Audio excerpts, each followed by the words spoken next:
rocking some Depends in a few more years. Yeah, hot mic, but we're rolling with it. Oh.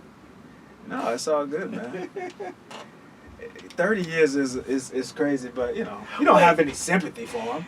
But it's just a crazy number. It's like a guy's going to jail, going to prison for 30 years. And you can't separate the idea that like his age. Yeah. Like 30 years for somebody who's 21 resonates way differently than 30 years for somebody who's 55. Yeah, for real, man.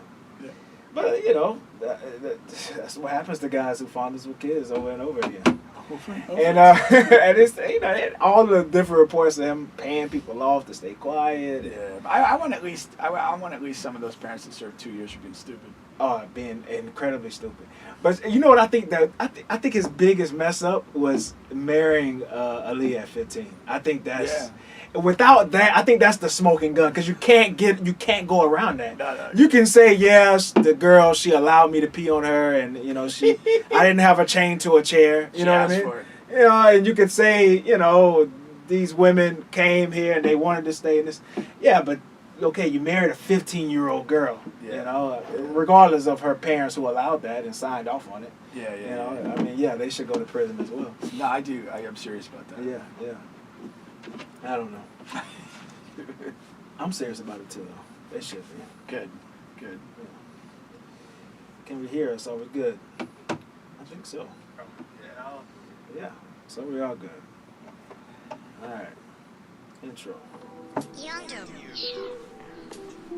Being that I'm here right now, I'ma go and get it right now, then commit it right now. I'ma do some shit that's gonna uplift a bunch of people's spirit right now, help them heal it right now. I'ma get them riches right now. Work plan, manifest, be speak that shit into existence right now. Can't slow down, got the vision wrote down, cause I seen it, man, I'm on right now. Focus in the motherfuckers where I'm in the zone right now. Ain't no later, dog, it's only right now. And it's only right now. It creates. Right now. No past, no future right now. All I got is right now. No past, no future right now. All I got is right now. Fuck what they did to me, gon' do, cause all I get is right now. Fuck what they did to me, gon' do, cause all I get is right now. So I focus on that when I can focus on now. Pull up at a beach on the outskirts of town. Enjoy the view and give thanks to the truth. And I go hit the yo just to shut that bitch down. And I'm high right now, so alive right now, clear skies right now, living my life by my own rules, I feel what I choose. I walk straight and narrow, but it's just straight and narrow. Do it now. It's gonna take some work, okay?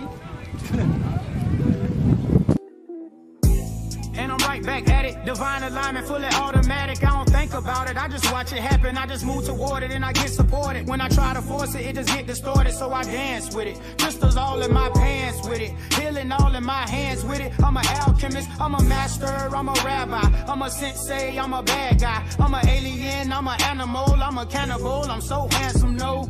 Yo. And I'm high right now. Can barely open my eyes right now. And that money we making it. Climbing these ladders and laying foundation, that's masonry. This shit is different, cause my dreams are literally chasing me. Grateful for where life is taking me.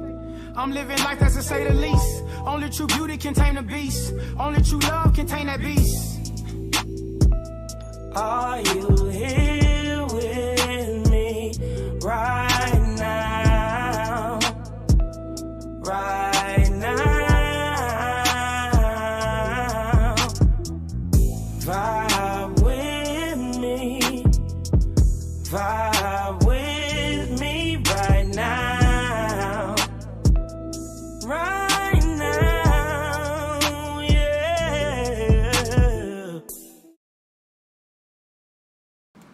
You guys are back on the bench podcast with Bubba and Pink. Pink, what's going on, man? Not much. Checking out the new orientation we have with the 4-person show. Man, shout out to O-Rap Studios, man. I got Ant, man. He puts these things together. He gets us going every week, man. Definitely, if you are a recording artist, if you are a podcaster, if you just want to lay vocals down, whatever you do, make sure you guys come to Old Rap Studios, man. Right over here near downtown, near 33rd Jail. I can't give you the direct location because I might have a crazy ex listening. But you can look it up, man. Come to Old Rap Studios where your dreams can come true, man. But we have a really good show today. I think there's a flood of bittered women that are heading toward the jail now. Scouting the area. We have... Let's blanket this bitch. We'll find Bubba. We have another podcast joining us today, man. A sports podcast, man. Shout out to the Average Fans Take. They'll be joining us after the first break here for sure. Talking about some NBA offseason moves, free agency stuff. We got some NFL stuff to throw in there for sure. And of course, you know, R. Kelly being sentenced to 30 years. We're going to touch on that. And then, you know, I wanted to lead off with some baby mama drama. Once again, on the Bench Podcast, we're on all podcast streaming platforms, including here on YouTube. Make sure you like, subscribe, all of that good stuff. And we also have shirts. I actually have a trunk full of a couple shirts. Pink, I got to get you a couple. Right. You guys can order a shirt on the Bench Podcast shirt and be a part of the team, man. A valued member. We're not cutting anybody. No, man. Not cutting anybody. It's pay to play. Some of you parents know about that for sure. Oh yeah, for sure. Pink, I wanted to start. It's a viral video going around, and I was late to the party, but you know, as long as you make it, that's fine. And there's a lady, it's a baby mama, however you want to frame it there, and she is going in on one of her kids' father. She has 4 kids. And let's play the quick video here, and then we're going to react to it, all right? 4 kids, how many fathers? She didn't say in the video, but I'm assuming 4. I'm guessing 4. Every fucking day my baby daddy come here with one fucking meal for my child. But I have 3 other kids. We have 1 kid together, but he only want to come and bring one thing to McDonald's. But what about my other kids? How come you can't feed my other kids McDonald's though? Like that's bogus as hell. Like you're not finna sit here and make my other kids feel left out, and you're only bringing one child something to eat. Look, there he go, and I bet you he only got one thing in there. I bet you he don't even. I'm finna expose out of him so people can see how he really is. It ain't more than enough food in that bag for everybody. What's up? Because I'm finna expose you. What? Because that don't look enough for all my kids. That don't look enough for all my kids. What is that? That's just one burger? One burger, one fry? What he like? What do you mean? Okay, what about my other kids? What about your other kids? Okay, but them your kids' siblings though. What are you talking about? What are you mad Them about? my kids, them your kids' siblings though. So what you? My other kids finna be left out. You didn't feed them? You know I don't get my food stamps to the 7. Listen, how is that my problem? This is, first of all, it's good comedy. Second of all, it's a lot. It's not comedy. That's not comedy. That's real life. Like comedy's funny. That's just pathetic. I don't understand the people who are taking the stance that he is in the wrong for only bringing food for his child. How is this man wrong? First of all, you got to think of the context. She's saying every time he comes over here, he's only bringing food for his child. And today, I'm not taking this shit. I'm going to show y'all why he's full of shit. Yeah. So that means there has been multiple times. Now, I can understand if one time you bring food for your child and other kids are hungry, you didn't. Okay, I can understand that. But listening to her speak, he has repeatedly, this is 5, 6, 7 times he comes over with food and the kids never have anything to eat. You understand? Yeah. That's a problem and that's not his problem. Well, I always wonder where you're going with that. Yes. Like, he has 1 kid. Yes, that's He it. has obligation to 1 kid. He doesn't have any obligation to the other kids. And the people who are saying, oh, you should have bought a pizza or some beef ramen stuff. His kid, he asks his kid what he wants to eat.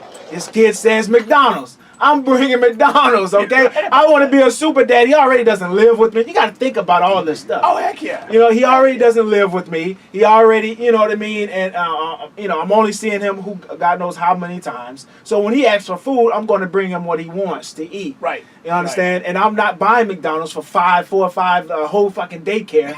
If I wanted to support a daycare, there's plenty of daycares that can use my support. Exactly. All right. I agree with you. I mean, we're on the same side of this. He has literally one kid. Now, again, in context, it doesn't appear that he has even like good shared 50-50 custody. Right. So he has one kid with this mom who's clearly a broke ass hoe, and she has these 3 other kids by 3 other dudes. Who are broke ass equally dudes. broke. It's like, if that's my kid, Yeah. number one, I would move for full custody and get him out of this situation. Yeah. Yeah. That's But number one. short of that, if you can't do that, if the court doesn't let you do that, you are trying to do anything you can to raise the self-esteem of your kid. Give him support in what is probably, if that's her, a horrible environment to grow up in. And it's not your responsibility to take care of the whole situation. Right. These other dads have a duty to their kid. Mm-hmm. And they have the right. They have the right. They could show up with steak. They could show up with sushi or whatever they want to do. They could take their kid to, you know, Disneyland. And, you know, if you don't have the resources, you don't take your kid to Disneyland. That's it. That's it, man. You have no other duty. And this chick talking about my food stamps don't come to the whatever. That is your problem. Yes. Figure it out. Figure it out, man. Yeah. Because it's like she probably sold her food stamps. I like there's so many other things. Can you do that? That's going. Yeah, people sell their food stamps all the time. I'm looking Yeah. for some. You know, anybody's out there. I need some food stamps. You know what I'm saying? She's too busy But, taking a life round ammunition to worry about anything else like food stamps. And buy then, food. and she's just worried about the out. She got to she bring out on the phone to expose a guy. What did that whole Like thing? that could be. Well, I mean, that's the next level of this. If that's what you have to, if that's the type of person you are, if you can't have a conversation with another adult and say, hey, you know, I know you only have this one kid with me, but when you bring stuff, it really makes the other kids feel some kind of way. And, you know, I'm not asking you to do it every time, but if there's a lane of conversation, Yeah. that you might be receptive And you can to. meet in the middle. But he also, like, I think he hit, like, every perfect line. He says, okay, well, bring him out. He can eat in the car, and then when he's done eating, he can go back inside. Like, everything, like, he's saying, he's hitting it perfectly. You know what I mean? For sure. And you know, I'll take him to eat every time I come over, and he doesn't have to eat in front of the kids. Yeah. Because I understand that could be an issue. You know? Yeah. But But again, and also for him, it'd probably be better bonding time. Go spend an hour Exactly. sitting at McDonald's or go to the park and eat food and have that time, man. Exactly. This is, anybody who's supporting her is delusional. No, seriously. Yeah. What is I'm looking at the girls who are posting about it. I'm looking at them with a side eye like, I want to take my DM away now. I wish I didn't DM her because that's a potential. I dodged a bullet there with that one because I don't want anybody that's on that same thinking line. Because even as a guy with no kids, if I'm dating a woman with kids, I don't want to feel obligated to be feeding those guys. You know what I mean? No. I'm not. Those are not my children. You know what I'm saying? Exactly. I'm feeding you. Don't. Let's not go out to eat and then you ordering to go plates for your kids. Like this. That's not what kind of date this was. Let's not forget that already happened to you. And that's probably what happened. She probably took that to go plate. Hell For her. yeah. I'm just not thinking about that. No, That's I probably think what happened. I said at the time, if that wasn't boyfriend. chicken fingers, that was for the dude. You fed a grown man. That's that- worse, but that's worse. It is way That's worse. the It is way absolute worse. worst. You fed a grown man that. I'd rather each one feed one, man. You know. Yeah, man. I mean, that's just. She's just a bad human being, man. Yeah. What is she bringing to the table? I mean, think about it. Apparently, good coach. Not good enough. Nobody's sticking staying. around. That's hit it and quit it. Let's go. I mean, jeez. That's rough, man. I don't. I mean, what are you defending? Like, you know, you're kind of putting this expectation on the guy that he's supposed to just be this like magnanimous guy that's just going to take care of hungry kids. Yeah, that's like, I understand some guys they would do that, and that's totally fine. I'm not saying you shouldn't do it. Like, if you want to do it, you have the means to do it. do it. Yeah. All right. I mean, the reality is this chick's probably squeezing my guy for a lot of child support. As it is. And he's broke as it is. As it is. I'm no, he is broke. You I can see him. You can see the car. You can see him. You know he's broke. Yeah. So he not broke probably, but only has enough to take care of his child, He's like, which is man, perfectly fine. I'm happier than this Happy Meal that I can do. You know what I'm saying? He may not be broke, but he can only take care of his child. He can't consistently take care of children that didn't come from his nutsack. All right? Yeah. So that should be fine. I didn't need that visual. Why are we penalizing this man for not taking care of you? If you want to step in, he's not even with this lady. Yeah. So it's not even a stepfather type of thing. I was trying to type it in. I'm thinking a stepfather. How should I type this? He's not even a stepfather. Yeah, no. That's a different dynamic. Yeah. If you choose to be with the woman, live in the household, and she has kids, it's different. Yeah. I would feel differently if you consistently treated your one kid, vastly different. That's it. If you're occupying the same household, that's a decision you make. That's a burden you accept when you make that decision. But if you're single, she's on her own place, you have a single child together, you don't owe anything more than taking care of your kid. Bingo. Yeah. There we go, man. I mean, each show I feel like we're advancing society. We are. And I feel really good about this. We still have a long way to go, but we're willing to make that climb. We're willing to make that climb, man, for sure. One thing about this angle, I don't like it because it's making me look big. Yeah, I look a little fat myself. No, gotta do something about that. People, it really is adding 15 pounds to. Maybe 17 and a half. Yeah. This is not good. But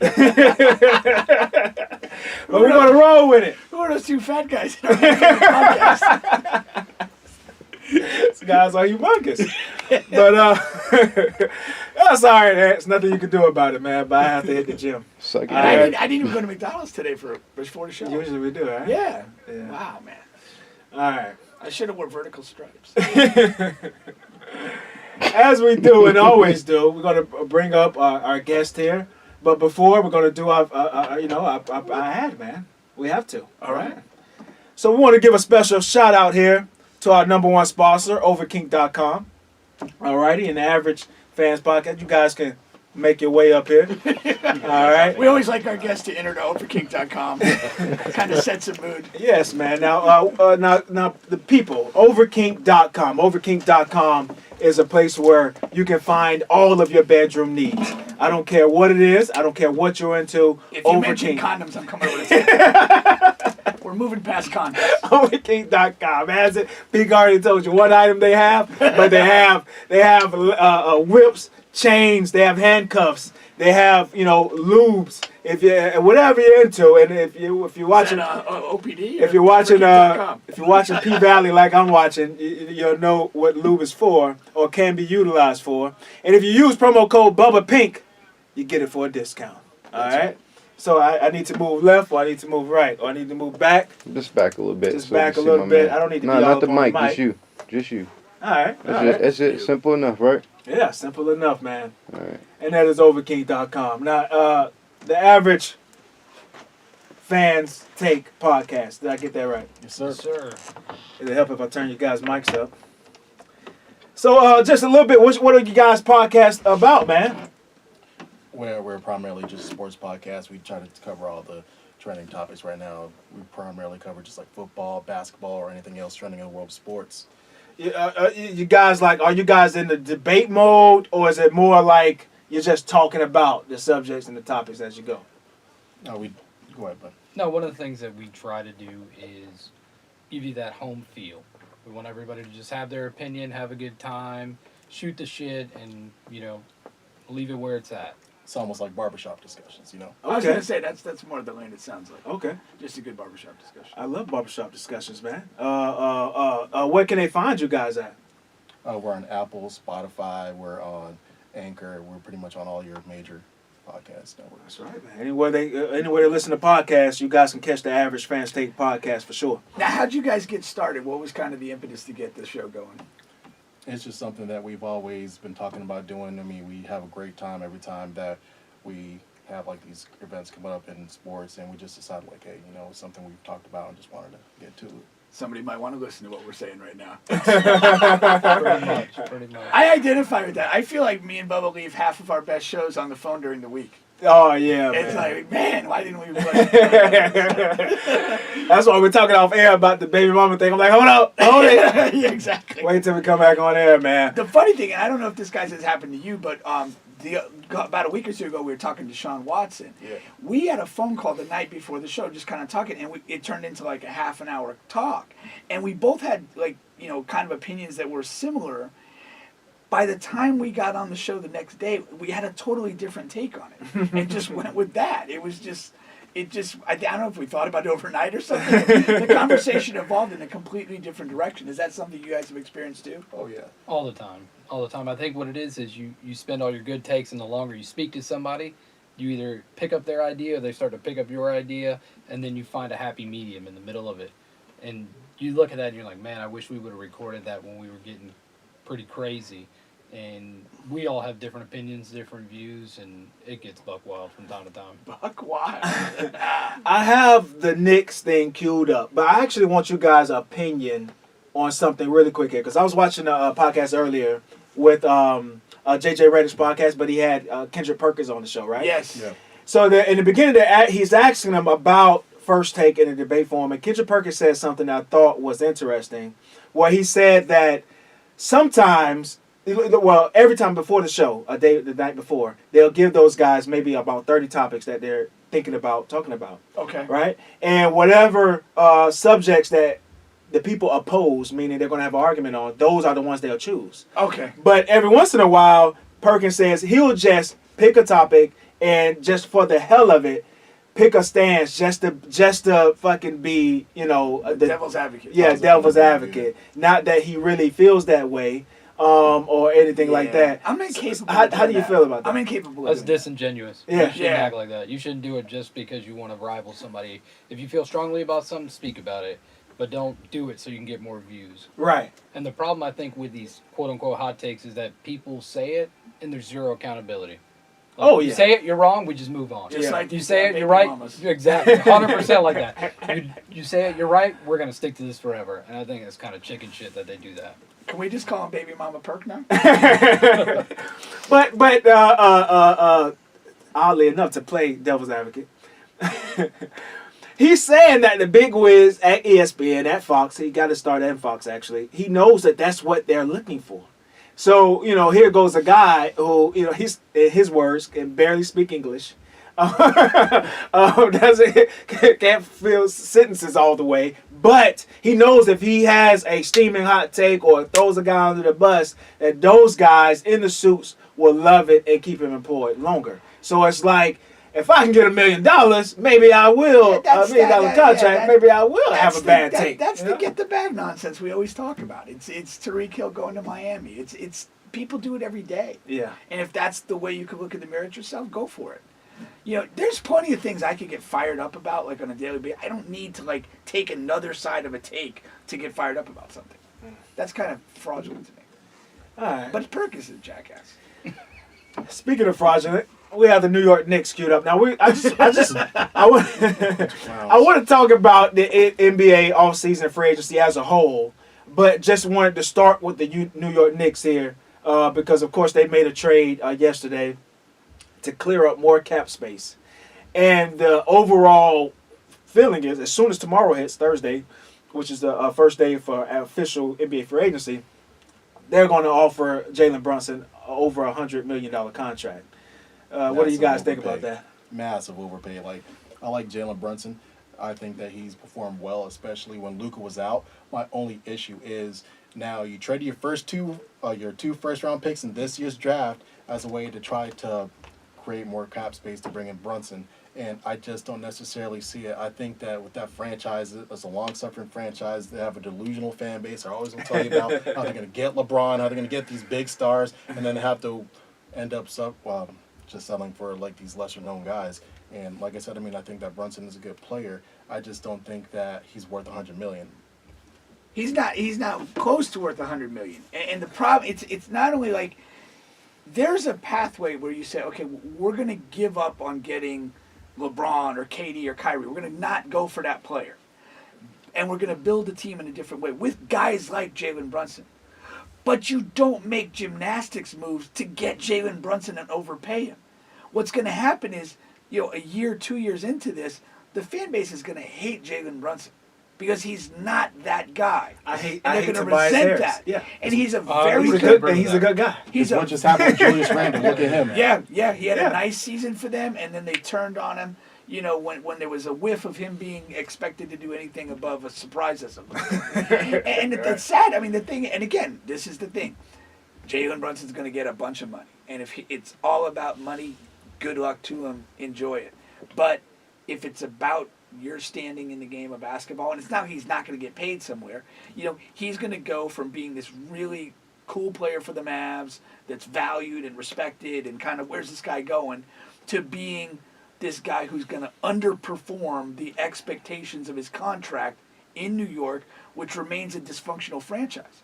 He's being miscast because it's Yeah. something where now you signed that big deal, there's this massive expectations, and once you fail to live up to them, and it's no disrespect to Jalen Brunson. Is he a good point guard? Yes. Is he a $100 million point guard, one of the top point guards in the league? Not at all. Yeah, agreed. He's gonna drown in that situation. I like It's that shirt, unfortunate. man. Appreciate It's a it. plain black tee, but Yeah, I man, like it I'm with a the pocket square guy. Look at that. Even if it's a regular shirt, I put my, never know when you need to stash something right there. Never know when you need to stash something right there. No. But Bubba with an ADD moment there. I'm like, what is that shot doing? But no, listen, man. I'm convinced that the majority of these NBA front offices, they're just regular guys that have no fucking clue as much as we do. Because you can see it. It's funny when you can see it way ahead of time. Everyone could see the Westbrook move ahead of time. Trading all of your assets for Russell Westbrook at this point in time in his career was outrageously a terrible move. Right. Like, you can see these things. Dallas Mavericks, they had an opportunity. Jalen Brunson and his agent came to them in the middle of the season when it was time for his extension. They were ready to sign up for a $50 million contract, right? The Dallas Mavericks declined that option to do that. The Dallas Mavericks did that. Yeah. That wasn't a mistake on their end. I think they realized that Jalen is a really good player. He's going to get money elsewhere, but we want a different player next to Luka, number one, and number two. If he's going to stay here, he needs to be in the 6-man role, if you will, but with more minutes, because Luka needs a 2 guard that can defend multiple positions 1 through 3. And that can also take some ball handling abilities when he's off the court. That's what he needs, right? Yeah. And Jalen Brunson's not that guy because he's so small, right? Just his stature alone doesn't allow that. So now the Knicks get this guy who's going to be the highest paid player on your team, and is just nowhere near going to give you that production. Yeah, that's the absurdity. He's just not a guy that you should ever be the highest paid player on your team. To me, and he's not the exact same thing. The parallel I see is more like a Fred VanVleet type guy. Yeah. And Van Fleet got a bag he a couple did, years ago. but he got it from the team that kind of helped develop him. Yeah. And it fits there. And again, if Dallas mildly overpays to keep Jalen Nobody Brunson, bats an eye. Exactly. Nobody bats an eye. But to trade dudes and give up draft picks and do all this stuff to sign Jalen Brunson, Yeah. I mean, that's beyond insane. That's why the Knicks are the Knicks, man. That's true. That's true. Yeah. And they'll always be the Knicks. Who's running the Knicks now, though? Still the Dolans. Nobody Still the knows. Dolans. Yeah, but then they have the worldwide. I thought they brought Worldwide West. in. He's connected. making he's making decisions. He's a decision maker over as that's well. I mean, I always had He's a in lot of the loop. respect for him, but maybe he's. Well, he's a fraud, part too. of that camp. Well, I know, but like. No, Jalen Brunson is a part of that camp. So What do you mean? that's the connection. Like him, Worldwide West and Jalen Brunson. No, I'm have a saying connection. Worldwide West in a vacuum. Like Yeah. I always kind of heard. Well, it's great one of things his about him. guys. Well, Is what I'm saying. Yeah, but you got to know. You're trying to win. You're trying to develop a franchise. It's not time to be friends. It could always be a situation where, like, hey, if you take care of our guy, you've given him this contract right now on the back end, maybe we could help steer a free agent to you guys in the near future. It better be really near. Yeah, I mean, I don't know, man. That's losing business. Now in the meantime, you got on the back end, you have the Detroit Pistons, right? Those are where Alec Burke and the other guy, Nerlens Noel, went to. Yeah. Right? And Detroit, I mean, they're building. I feel like they're building something. They had a really good draft. Yeah, I haven't been this excited about Detroit since 8 Mile came out. Did you hear that they're possibly in on DeAndre Ayton? Yeah, I heard that too. Yeah. They're building something, man. Yeah. Jaden Ivey, for me, was my favorite player and the player I actually think has the highest ceiling in this draft. And they got him a little bit down the road. I liked the Duran pick. He was the number 4 pick, right? No, Ivy. Ivy, I think, was 4, yeah. And then they got Duran later in the round. And then, Cade Cunningham is good. I mean, he is still a bad team last year, but he's got a type of game that I think will allow other people to flourish around him. Yeah. And I think they've got a nice young core, and if they could add an Ayton, and if any of those former Knicks guys can give them something. Who's the coach there? Do we know? No, not off the top of my head. Not off the top of my head, man. I mean, if they've got a solid coach, I mean that's a team that could develop over the next couple of years. A little bit like Memphis has kind of made some incremental steps up. See that. No, for sure. Now, the other move that happened today actually is the Hawks, right? That was a major play in my opinion, getting DeJounte Murray over there, so I say only give up Gallinari and a few picks, right? So I put that up. Rounders. Yeah, I put that on social media, and people are saying, "Oh man, that's a lot," and I just don't think so because the 3 best players are 25 or younger. You know what I mean? Trae Young is 23, 24. You got Collins is the same, and DeJounte is 25. They're right? talking about possibly trading Collins though. They are, which can open up. I was curious whether the Murray trade impacts the possibility of moving him or not. I don't know, but like you said, I mean, if it inclines them to keep Collins as this kind of all in age group trio, that's pretty interesting. Yes, but Collins is a good enough piece that it'll be interesting to see what they can get back for him to add to that too. It really is. Either way, if they move him or keep him, I think it's just a great core, and all you need around that is veterans to play the role, really good veterans to play the role, because you have your 3 young stars. You know what I mean? Are these the first round picks? Are these like unrestricted, or do I they think have a bunch 2 of of them are restrictions? unprotected. 2 are unprotected. Okay. Yeah. I mean, if you're the Hawks, you're making this trade with the expectation that you're going to be at mid least 40s, mid high 40s, no, mid perennial playoff team. Yeah, wins. I'm talking about wins. Which makes you So you're not theoretically giving up unrestricted lottery picks. No, in a perfect situation. No. What would you say their ceiling is after making this deal? Because I think they're probably like on the fringe of being a 4 or 5 seed. I agree with you. I don't see them. I mean, unless there's some other big move, I don't see them being above that. I mean, second round team. Yeah, but it's not for that. That's another guy came on the post. Oh yeah, but this move doesn't put them in wins them a championship. Like, hold on, these guys are 23, 24. Let these guys develop more, develop some chemistry. We live in such a microwave. It's like one move. Oh, the Hawks, they're not making a championship. They're trash. No, man. The GM, the front office is putting this team in the right direction. They're making the right moves, and just let this team grow and develop. Yeah, we have to see what they put around these guys now. Yeah. But you have to get something before you can't put something around nothing. Oh yeah, they have something to put some folks around. No, I mean it's a good.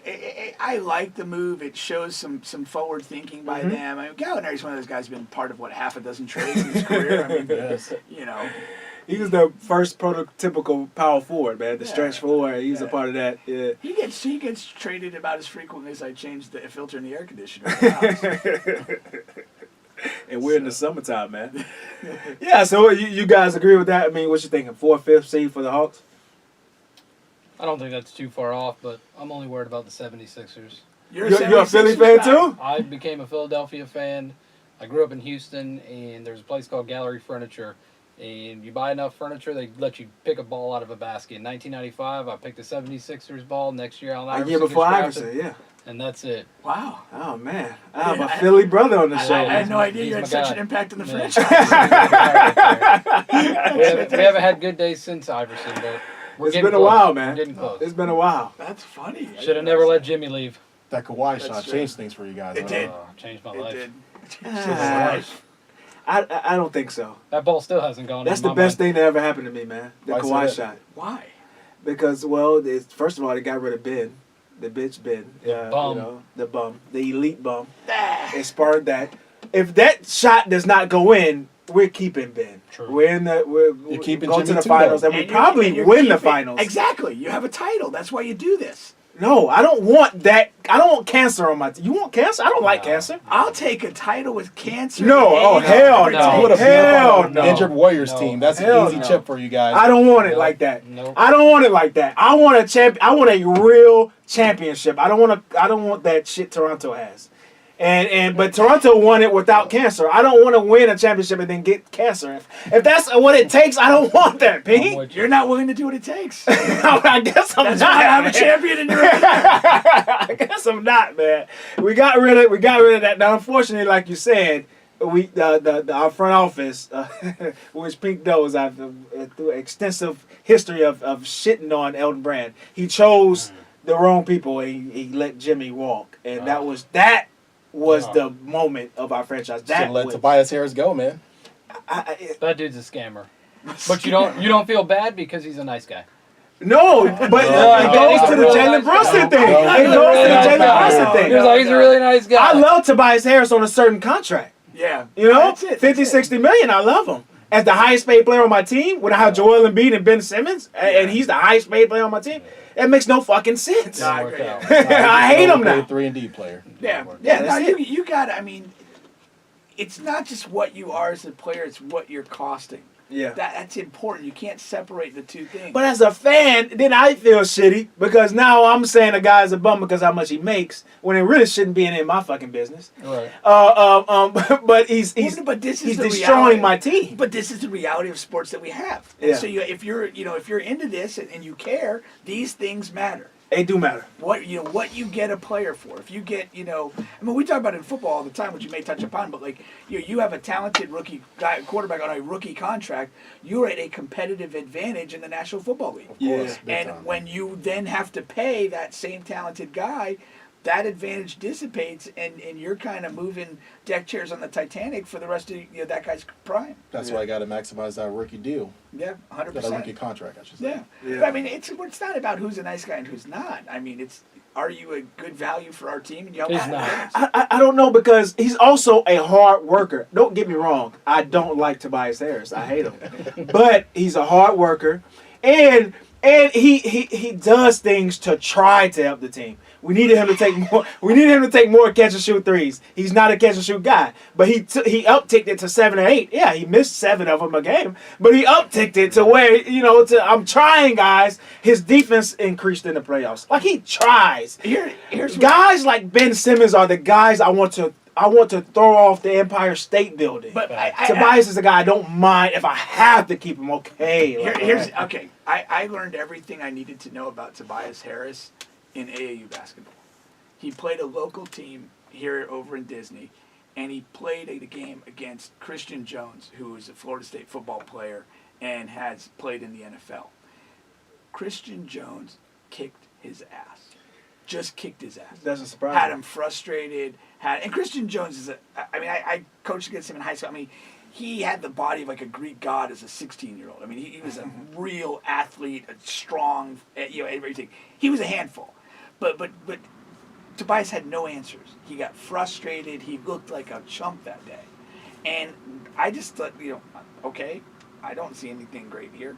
I didn't see There is nothing great. Yeah, and that's what it There's is. rarely anything good. Yeah, so don't worry about it being a good guy or not. He's just what he is. My problem with him is Pay him just like he's appropriately. not a creator. I mean, if we have games where Embiid's not playing or Harden's not playing, he's not going to be the guy to take over an offense. He's not going to sit there and set your guys up. I mean, Yeah. he's just going to sit there and he's going to post up in the corner, and hopefully he has a good night shooting. Otherwise, you won't hear from the guy. Yeah. But thank God that James Harden declined his option today. That's why we're talking about the 76ers.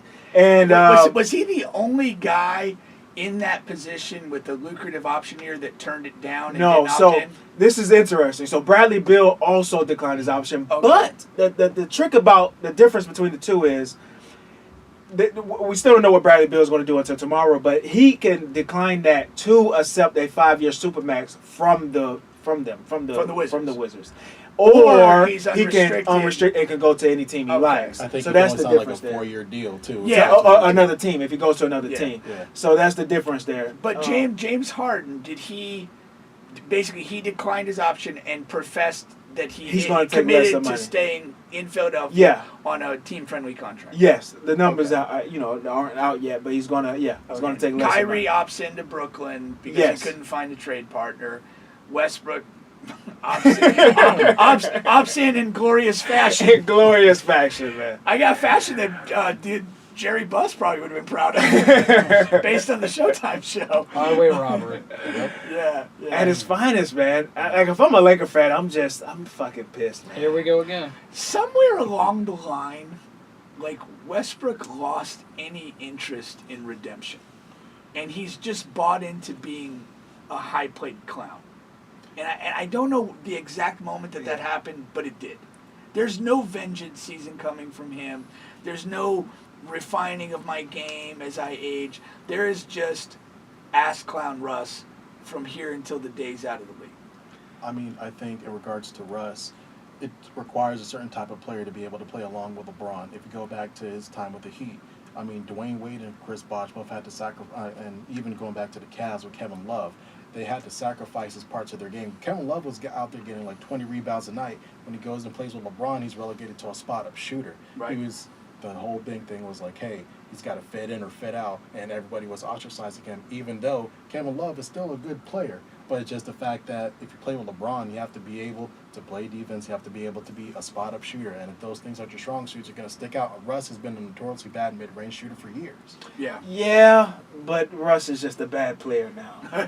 like Well, that doesn't apply to Russell Westbrook. Well, I think you're both correct. I think there's two things going on, and it's magnifying the bad fit. He's a guy that just at his best is not a good fit to play alongside LeBron. Combined with, you've also reached a point where your game is eroding, and it's just magnified the whole situation. And to combine it, he's a low IQ player. Well, and what and the LeBron point, is such a high IQ. And right? it's like, but it's just, the point that I was making too is like just psychologically, he's just gone all in on being the clown here, and he's okay with it. Like he's not. There is no effort for him to tool his game, accept limitations, and try to fit in this group. He's just all in on Russ forever, and it's not going to change. And so it's a bad athletic fit, it's a bad basketball IQ fit, and it's a bad mentality fit. He brings nothing positive to the Lakers. He's a complete, and you mentioned the term cancer. He's an absolute basketball cancer. yeah. It's crazy you talk about cancers, but yet people wanted Kyrie to go and play with LeBron on the Lakers, and that guy is the biggest cancer out there. He might be.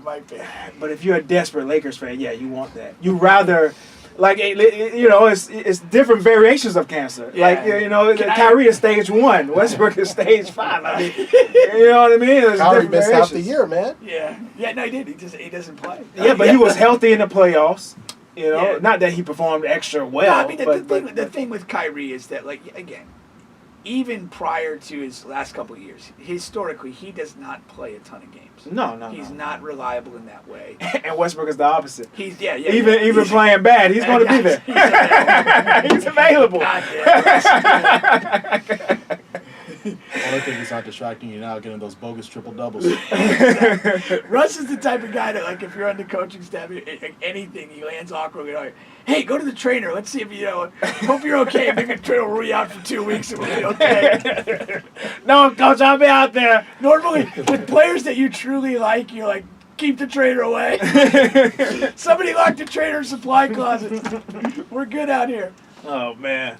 That's funny. No, but yeah, so you have that going on. Now, back to the Bradley Beal situation. What would you like him to do? Get the hell out of the Wizards. Big time. Time to go. Here's again, this is one of those bag versus. It is. If it's just about the bag, you sign your 5-year deal for as much as they'll pay you, and they probably have no choice but to pay you. But if you value like enjoying the game of basketball again and maybe achieving anything in the playoffs or on a team level, you go somewhere else. Now the Wizards they're not in the worst situation. They've been dysfunctional forever. Dysfunction, but they have some pieces there. They have some things. Not there. enough. And No. he's been there too long with nothing happening. And you think by signing for as much money as they could give him, that's going to increase franchise flexibility and they're going to have a couple more moves up their bag? Dude, go. Why can't Russ do both? Why can't he get his bag and enforce a trade? like a year down the line. Russ or Bill? I mean, I'm sorry, Beal. Bill. I don't know Okay. what's- Bill. Force a trade a year later? Yeah, I mean, Waste that's another been the year. trend You're wasting recently. time. Yeah, but waste another year of your career. Doing He's it. already wasted X amount of years already. I know, but at some point you got to do something. But to his point, that has been the model. That's a move, yeah. Recently, It is a move. But the my thing about that is that you know, I don't know. I'm not the biggest Bill guy. I don't know if you guys are, but I'm not it's huge alright. on so him either. so my thing is if he gets the super max and then he comes out and performs either the same or a little bit less than what we're used to, now we don't like Bill for the contract that he's on. Agreed. Now the league is looking at him differently, and if he tries to force a trade, then what can you get for him? It is a shitstorm comes about. I mean, I look at this as he's at an interesting crossroads. He's still in prime years. He hasn't been healthy, but if he's healthy now, he's in prime years. Age hasn't kicked in, and it's like this is your decision. You're a free agent. You can choose your own destiny now, and that's what I'm looking at. Do you find a way to leverage yourself to maybe the Heat, or even the Lakers for that, or somewhere where you can win, or do you just say, "Hey, man, I'm gonna just take what the Wizards gave but me"? Bill is and then not. I'll He's not complain. that guy. I doubt he is, but well, this is No, not that- This not is that a point. litmus test moment. No, not he that defines point. himself. I think that matters for the Greek freaks, for the Embiids, LeBrons. I don't think he's a tier 2 guy, and I don't think it matters because no one is Doesn't going matter to what, where. his legacy. His No, this legacy is doesn't matter. about him. That's what I'm saying. It Yeah. doesn't. It doesn't impact him. Like we're not going to look 10 years down the line and be like, Bradley Beal didn't win a championship. Damn, that guy. What about Dame? Huh? What about Dame Lillard? Dame is in a different boat. He's a superstar. We But- do care if he wins or not. But he's still Bradley Beal, projected not to so much possibly so. re-sign in Portland, and they have no hope in sight. Yeah, no, I agree with that. Yeah. Well, Dame's positioned himself in that weird thing where he's kind of been Portland or ride or die. Loyals. And he's kind of boxed himself in. Yeah. If he suddenly suddenly pressures for a trade or a move, it kind of like undercuts what he's been about. What's better to you? I mean, is it better how the public views you in Portland, or what's your actual legacy going to be? Because right now, he's not going to get mentioned with the Stephs and everybody else of this era. Yeah, I agree with you. I am a what's best for you guy. My advice to Beal, my advice to Dame Lillard, is the way this league is constructed. Good teams win, individuals don't, and if you value winning, go where that can happen. Don't hold on to a pipe dream in Portland. Don't waste your days with the Wizards. Go to a team that can win because that's special. Winning at a high level is a special thing to be treasured and valued. And again, you may not make the exact top dollar, but you're not broke. You're not getting $30K to be a Laker. You're going to get millions of dollars. And I would love to know this because I don't know the answer to it. But what is the true import of off-court earnings? Being part of a winning team. Like Klay Thompson, like Draymond Green. What are their off-court earnings? And I have no idea.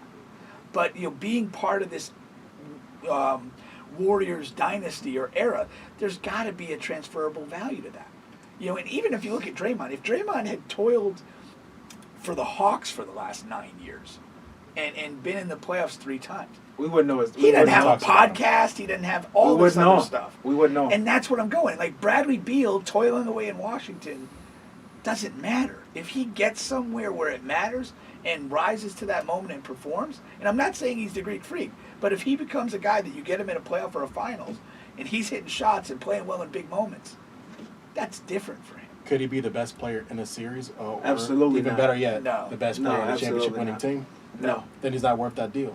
No, I agree with you. It's not worth the deal. But my what I'm saying for Bradley Beal is there a way, if I'm taking less money or whatever it takes, to get to a team that I could then win? Now, the overall, and it has already been reported, that's initially who Embiid wanted. And actually, Daryl Morey Bradley actually confirmed it that the Before trade, the Harden move. the trade was done Okay. for Bradley Beal. Okay. Like the trade was done, and how he phrased it was, the player we had in mind, something happened, which was he got injured and was out for the rest of the year. Gotcha. And we felt like we needed to make a move now Right. for Embiid and things like that. So Gotcha. I think that now with that, I think he fits better with Embiid, and he's a second star, and I think he can. I think that's his role, second star on a championship contender. I think we're all in agreement on that. He's not a number one on a championship caliber team. But you can get but then you can get paid as a number one. Like, who remembers number twos on like on regular playoff teams and maybe one championship here too? Nobody remembers the number two, number three guy. No, and I'm not making the argument that cast your legacy for perpetuity. So why not get the huge bag? If I'm Bill, my point is I'm taking the bag if I'm Bill. I know you would. But but that's not for every player. That's not for me. If I'm Dame, I'm going to leave for a winning opportunity. If I'm Greek Freak, if I'm this, if I'm that. But if I'm Jalen Brunson, if I'm Bradley Beal, if I'm those guys, I'm going to take the bag because nobody cares about me. Nobody really But cares. it's caring about yourself that I'm talking about. And if you can't buy being on the Warriors and winning a title. You can't buy that. Like, to be in that moment, to experience that. The rest of the league is sitting at home, and you're putting away the Celtics, and you're on that floor existing in that moment, rather than 8 years of winning 40 to 32 games. That's fucking miserable. I mean, if I leave the JCC with a losing record, I don't have a good day. That's who I am. But if you want a bag, take it. And it's everybody's choice. You do what you want. The problem now is we live in an era with social media where people are easily accessible. So now you go to a new team, you go chase the bag, but then now the fans are going to be pissed off with you because you don't live up to those expectations for the massive deal. So now people are cussing you out, tormenting you on social media every day. They're fucking destroying your fucking house or doing all types of crazy shit. You know? Yeah, dude. It's a quality of life issue too. Like, think about Klay Thompson. Like, who hates Klay Thompson? Who's taking a shit in his front yard? Nobody does. Versus Jalen or Julius Randle. And he, his first year in New York, he was kind of vibing with the city. They loved him. And next year, dude, you're a bum, you're whatever, get your stupid kid out the freaking court and all that stuff. It's crazy like that. But you could put your headphones on or your earpods in and forget that this is happening, but that's a quality of life issue too, man. Yep. They only love you till they don't. Yeah. What did that mean? You'll see these commercials and pseudo-inspirational things. It's they'll say you can't take the money to the grave, but you the experiences you have in your life. And again, this is all in a context that nobody's broke. Nobody's poor. I get it. If you're, and I just watched a Disney movie on the Greek Freak the other day.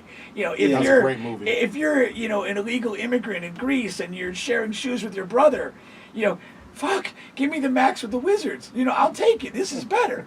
But if it's take the max with the Wizards or take 25% less and be a buck on a playoff team, dude, make your decision, live your life, but think about that. Should the Wizards let him walk and just do a complete rebuild? Because honestly, you've seen what Bradley Beal... No. You have to sign the trade. You have to get something for him. That's been your number one asset for the past X amount of years. But what are you going to get? You just can't let him walk. You can get a lot of stuff. You can get anything.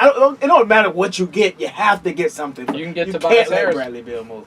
You can definitely get Tobias. I'd rather have a sack of Bubba's condoms Hey, man, we're trying to offer you just about anything right That's now. a great suggestion. I love that suggestion. What if he But no, seriously. What if he could get to the Bucks for Chris Middleton and some pieces? Yeah. And that's just thinking without thinking about the finesse of it. Yeah. That's a fairly good trade on both sides. I would do it. On both sides, there's positives to it. Yeah, that's fine. He can get to a better situation. We know that. If he wanted to, he can get to a better situation. If I'm advising him, that's what I'm telling him to do. Yeah, you want to know who I think is a good player for him? And they have the pieces to get him if they wanted to. Golden State. You mean to tell me you could offer... For Bradley Beal, you're saying? Yeah, you have Kuminga, you have Wiseman, you have those first-round picks, you have Moses Moody, who they just drafted, all still a prospect. They kicked around the tires prior. Jordan Poole for that matter. Yeah. Yep. Yeah.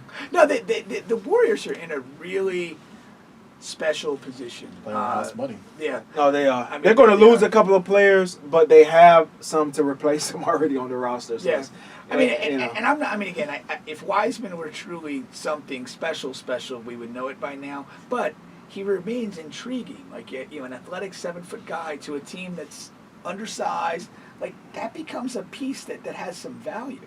Yeah. and could really help them on the court. And they're in a wonderful position. Think how scary that team is because if Wiseman just pans out and they just won a title with Looney, it's going to be crazy. Exactly. It's insane the possibility there. But yeah. Now, another thing, just to close the loop on this, what I wanted to talk about, because Pink had a good point about the NBA Max contracts. Yeah. Remember we were talking about how you think it's structured wrong. Yeah, I think I saw a graphic the other day I think the 5 highest paid guys for next year, 3 of them are really bad situations. Yeah. It's Westbrook and I think Harden was technically listed there. It was Steph, but the way these contracts are, your supermax increases with your years of service in the league. And again, surprise, who is the players' president? Chris Paul, 45 years old. And so you have this thing, it's really corrupt. And it kills the teams because you're obligated to sort of pay these supermax deals at the absolute max. I mean, a supermax for Ja Morant is less than a supermax for James Harden or some guy in his 30s. And then we're looking at these ridiculous numbers of a mid-30s guy in clear decline set to make $45 million in a season. That's ridiculous. That kills these teams. And that's what, the Lakers are dealing with it, I guess the Sixers may have dodged a bullet with it. But it's just a horrific scenario. The guy's prime years are the mid to late 20s. And that's not the prime earning area under the structure of league business. And the teams are going to grow to hate it. And these opt-ins, it'd been better if he's a free agent at that. Contract's over, there's no option. It's we've done our business. Goodbye, Russ. Good, whatever. But the fact that he can literally hold you hostage for another $40 million is ridiculous. And we haven't even mentioned John Wall, who's finally free. But I literally saw a graph. I think he played 45 games on over a 4-year span in which he was making between $30 and $40+ million a season. That's ridiculous. There's just too much dead money in basketball. Did Pink single-handedly fix the NBA Max contract? I love that. As soon as I heard it, I was like, that makes perfect sense. Yeah, it's very difficult. Definitely not wrong. Need to pay the younger guys because at that point you've seen the guy for 3 to 4 years, right? So you know if he's worth Supermax. You know if Ja and all these guys. On the flip hand, you know if Wiseman is worth it or not. So it's not like you're going to get sidetracked or sidelined with some outrageous deal. Yeah. And on the back end, like you said, these older guys, they just don't. They're just not worth that max contract deal. So they just simply need to reverse it. Yeah. It needs to. The years of service shouldn't matter. In a max contract. I agree. In a max contract. And it should be I do like the component of it where some of the kickers on the stuff is connected all to NBA, all NBA performance. So it's your present performance, and guys who miss an entire season due to injury or whatever, theoretically in that they should be sort of punished, as it were, for that. And that's fine for me. It's just, I hate the dead money, and I hate the way that some of these contracts just hold teams hostage. It all just comes out of desperation because you get these general managers that feel the pressure from up top to go ahead and to make these pushes. I'm an Orlando Magic fan, and we still recently had paid off Gilbert Arenas. He hasn't been on the team for several years, and even when he was on there, he was a bad contract, one of the highest paid contracts in the league, and he had a bum knee. So I wholeheartedly agree with your point in regards to restructuring this deal because, now you're able just to put it on the books, you're stretching it out, but still you're just paying millions upon millions of dollars for these bum players. Right. Did Gilbert Arenas actually play games for the Magic or no? He did, but... very brief, right? No, it wasn't that much. Right, that's what I was thinking. It's ridiculous, man. Yeah. Absolutely ridiculous. But I'm not a fan of the luxury tax either. I think that's absurdly punitive. But it's better than the NFL. Justify it to me, because I think it's nonsense. Yeah. You said justify it? To me, yes. You don't want a hard cap. You don't want a hard cap. I want a hard cap. I want European soccer. Anybody can, but you can't have that. Why not? Because then you stack teams. You don't mind stack teams. I teams. Hated the Kevin Durant going to the Warriors. I know, it scarred to find a small loophole. Traumatized you, man. In the 1 year where the cap went up X amount of money. Here's what I hated that. Here's what I hate, though. I hate that the Warriors may have to kind of disband this current group. Not necessarily because Not necessarily, but they may have to. No, they will have to. They will have to. Right now, I think because of where they're at and how they built up that franchise, like right now, I've seen something where I think they're going to be paying like north of like $400 million for like the luxury tax, and I just think that they have the ability to do it. They have the money, and right now they're coming off a championship as a popular brand. I mean, I think that they seem like they're one of the franchises that has a rich owner that's actually willing to invest into their team. But again, it goes to the luxury tax. Like that payroll, I've heard anywhere between $400 and $500 million. Without the luxury tax, that could be like maybe $3. And like, why are we? Because of penalties, yeah. But why are we having a punitive system? Because what does that benefit? You have to penalize these teams for going over the cap. Why? Because we don't want extremely Competitive balance. stacked teams. You want more competitive balance in the league.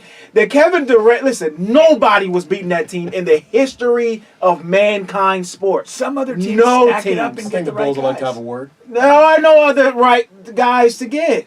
No, And then you have 2 to 3 teams in the entire league. and that's all you have anyway. No, it's not. We literally had a 5-year span of the Warriors going to the I'm finals. talking about that and playing literally the has a freaking chance Cavs. because of injuries and whatnot. I'm talking about that literally has a chance. There were about 5 to 6 teams that literally had a chance this year. And that's okay. Okay, but then now you're talking about 2 to 3. That's a huge It's not difference. necessarily 2 to 3. Yes, if you say anybody can grab what they want to grab, then you're gonna have a team of LeBron, Kawhi, Paul George versus Curry, Durant, and Ja Morant, and that's too much. Let it play out. No, because then Let the it play out. 76ers, nobody wants to come to cold Philadelphia to play basketball. We're gonna get screwed. That's why you have the luxury tax. Because it's not about this keeping the cap thing. Small markets. It's redistribution of money to shitty markets that nobody wants to play in. Yes. So fuck that. People will play where there's good teams. No. Yeah. No, man. No, that's not it. No, it's Then not take true. the teams out of those places. Put the teams where people in want Las to be. Vegas, Las Vegas is a team, but I mean, we again, we all watch the games on TV anyway. Like, it doesn't matter where they're being played. I mean, they can throw those damn things. yeah, but that's a lot of work to do, Pink. I think you just keep it like so it is. instead, we'll just butt fuck the Warriors' finances. Yes, for a few they years. already have. How many good players do you want? They have enough good I'm players. not Pink. even saying add more good players. I'm just saying let them naturally pay guys that have earned it. It's ridiculous that you're going to reach a decision on Jordan Poole, a player you identified and developed. Well, they may keep and Poole, but they're cannot- going to lose. They're going to But lose that- Otto Porter. They're you going to don't- lose Efra Payton Jr. They're going to lose Wiggins. You don't want to lose those guys. Yeah. That's my point. And the luxury tax makes more pressure that those guys get. Yeah, a lot of pressure. And that's not good. Yeah. And a lot of those guys, like, they flourish in that role. Jordan Poole, I'm assuming that relatively soon somebody's going to offer him a bag to go to a team, and he's a good player. He's not a great player, not unlike Jalen Brunson. They're not the same type of player, but the same level of player. I think somebody's so. going to overpay him to be the new Steph Curry, and you ain't the new Steph Curry. You're a different dude. They're going to hate you for it, and whatever. But he has to take that opportunity. Probably so. Yeah. But if the Warriors had the ability, without the punitive tax and all the nonsense, to just pay this guy to be eventually the Steph Curry replacement, because the transition has to occur there. Well, you could make a organically. decision. You could move Wiggins to pay Poole. You could do that. But why? We developed a very strong team. Why do we have to make those decisions? 'Cause those are the rules. We live in a world that has rules, Pink. Bubba. We have to go by the rules. And I think this is a good rule. I think it's a terrible rule. That's my point. And narrow is the mind that can't see progress and reevaluate this stuff. We can't just, hey, this is the rule. I mean, fuck, we had slavery, Bubba. Somebody had to revisit that goddamn rule. I mean, we've got a lot of shitty rules. Yeah. And yeah, I mean, you have a duty to look at these things and say, hey, is this really doing what we want it to do or not? And I think the luxury tax is literally purely punitive. You started off good with the max NBA, salaries. the Then you had to NBA, the NBA needle moves with superstar players. That's what moves it. Nothing else does. Right. Redistributing money is not going to do it. You get a motherfucking dude, you can win. Yeah. And that's it. And so don't, like, again, Memphis got a guy. They might win something. The Warriors were dog crap for 3 decades. They get Steph. Now they win something. That's just, it's going to move around like that. System also played like a huge role because, I mean, I love Mark Jackson, but you can definitely see a difference between the Mark Jackson system, which is a little bit more just kind of free flowing, just kind of go out there and jack a bunch of shots, to that system that Kerr has ran and he took from the Miami Heat, not the Miami Heat, but the San Antonio Spurs and Popovich. No, I agree with you there. I do. And Steve Kerr, I mean, go back in time. Phil Jackson was associated with the Knicks at that point when he was going to look for a head coaching job, and he wanted him there. And he was smart enough to realize, this is not where I need to be. I don't need to be under Phil's thumb. I've learned things from him. I'm going to go to the Warriors. They have young core of guys that can shoot, do things that I think are exciting. And he made that choice. And when he made that choice, he made that group better. Yeah, but I don't think that's a fair point. I don't like that point. What point? On Mark Jackson. Why? It's not a fair They comparison. did him dirty. Why? Well, he didn't. I'm just saying in comparison to Steve Kerr, because he didn't get the play. He didn't get to coach the developed guys, the guys who had developed into what they are. I don't buy that. What I you don't mean? buy He had him at 20, 21, 22? That's not fair to judge, his record was this, and they couldn't get over the hump here with Mark. But now you're judging him versus 25, 26-year-old Steph, which clearly they're different players, different levels. It also goes to what Darnell talked about last week in the show. No, but he was developing those players. He was. Mark Jackson was developing those players. To the championship level. Kerr, Not to championship level. when Kerr got those players, they were already what they are. He didn't do any further development. He implemented a system. He made the right decisions. What decisions are there to make? The system he implemented. But other than getting Kevin Durant, They already won a title. okay, already and beating a LeBron list without Kyrie, without Kevin Love, and a short white guy who may or may not be in the league anymore, and Dellavedova as the second best player. Like, what did he do other than that? It's way more subtle than that. That's the thing. It's not more subtle than that. No, it is 100%. You beat LeBron James with LeBron James. It's way more subtle. And you and him and me, and that was the team. It's way more subtle than that. It's not. It is. The Warriors became different when he got there. They became a more efficient team, a better team. The only thing I would say about Mark Jackson's tenure is he got a bad rap. I mean, aside from the owner, and there was a conflicting views because, Mark Jackson's a pastor, the owner is homosexual, and, he got terminated from that after a clash. But, I mean, you could see there was progression with that group. Even his last year coaching, when they lost in the first round to the Clippers, they had bad injury luck because that's the year that Andrew Bogut got hurt. And they still managed to take that stacked Clippers team with Blake Griffin and Chris Paul and DeAndre Jordan to 7 games. So, I mean, I just think... I'm sure he was a religious asshole at that time. I think he's changed now. Now, I think if he got an opportunity, he would change a couple ways. But, he might, and I do think he's been done wrong by not getting another opportunity. Yeah. I agree with that. Yeah. But again, for that matter, Doug Collins made progress with the Bulls. Phil Jackson got him to another level. That coach matters, and to get to different levels. Scottie Pippen doesn't matter. You're missing the year one. He got rookie year Scottie Pippen. I got that. And that was it. He had run his course. Some guys are that. I know the history says that. You should also be cognizant. Your team had the shittiest coach in basketball. In history of basketball. For a critical stretch of a talented team. Yeah. And that's unacceptable. If you guys had the right guy, but the history of the 76ers right now could be completely different. But we haven't had the right guy. So it's nothing to compare it to. But you're saying because the Bulls, because the Lakers, because the Warriors found the right guy, now we can't compare. But those were solid coaches. That was just a bad analogy because no, it's not. The point they were competent coaches. That coaching can make, and you're underestimating that. But Mark Jackson is a competent coach, just like Steve Competent, Kerr. but not exceptional. Got a quick question. Yes, I agree with that. There you go. You're a Philly That's the fan. difference. Is Doc the right guy for you guys? No, Doc. No. No, he's not. No. But he's not a terrible coach. I've had terrible.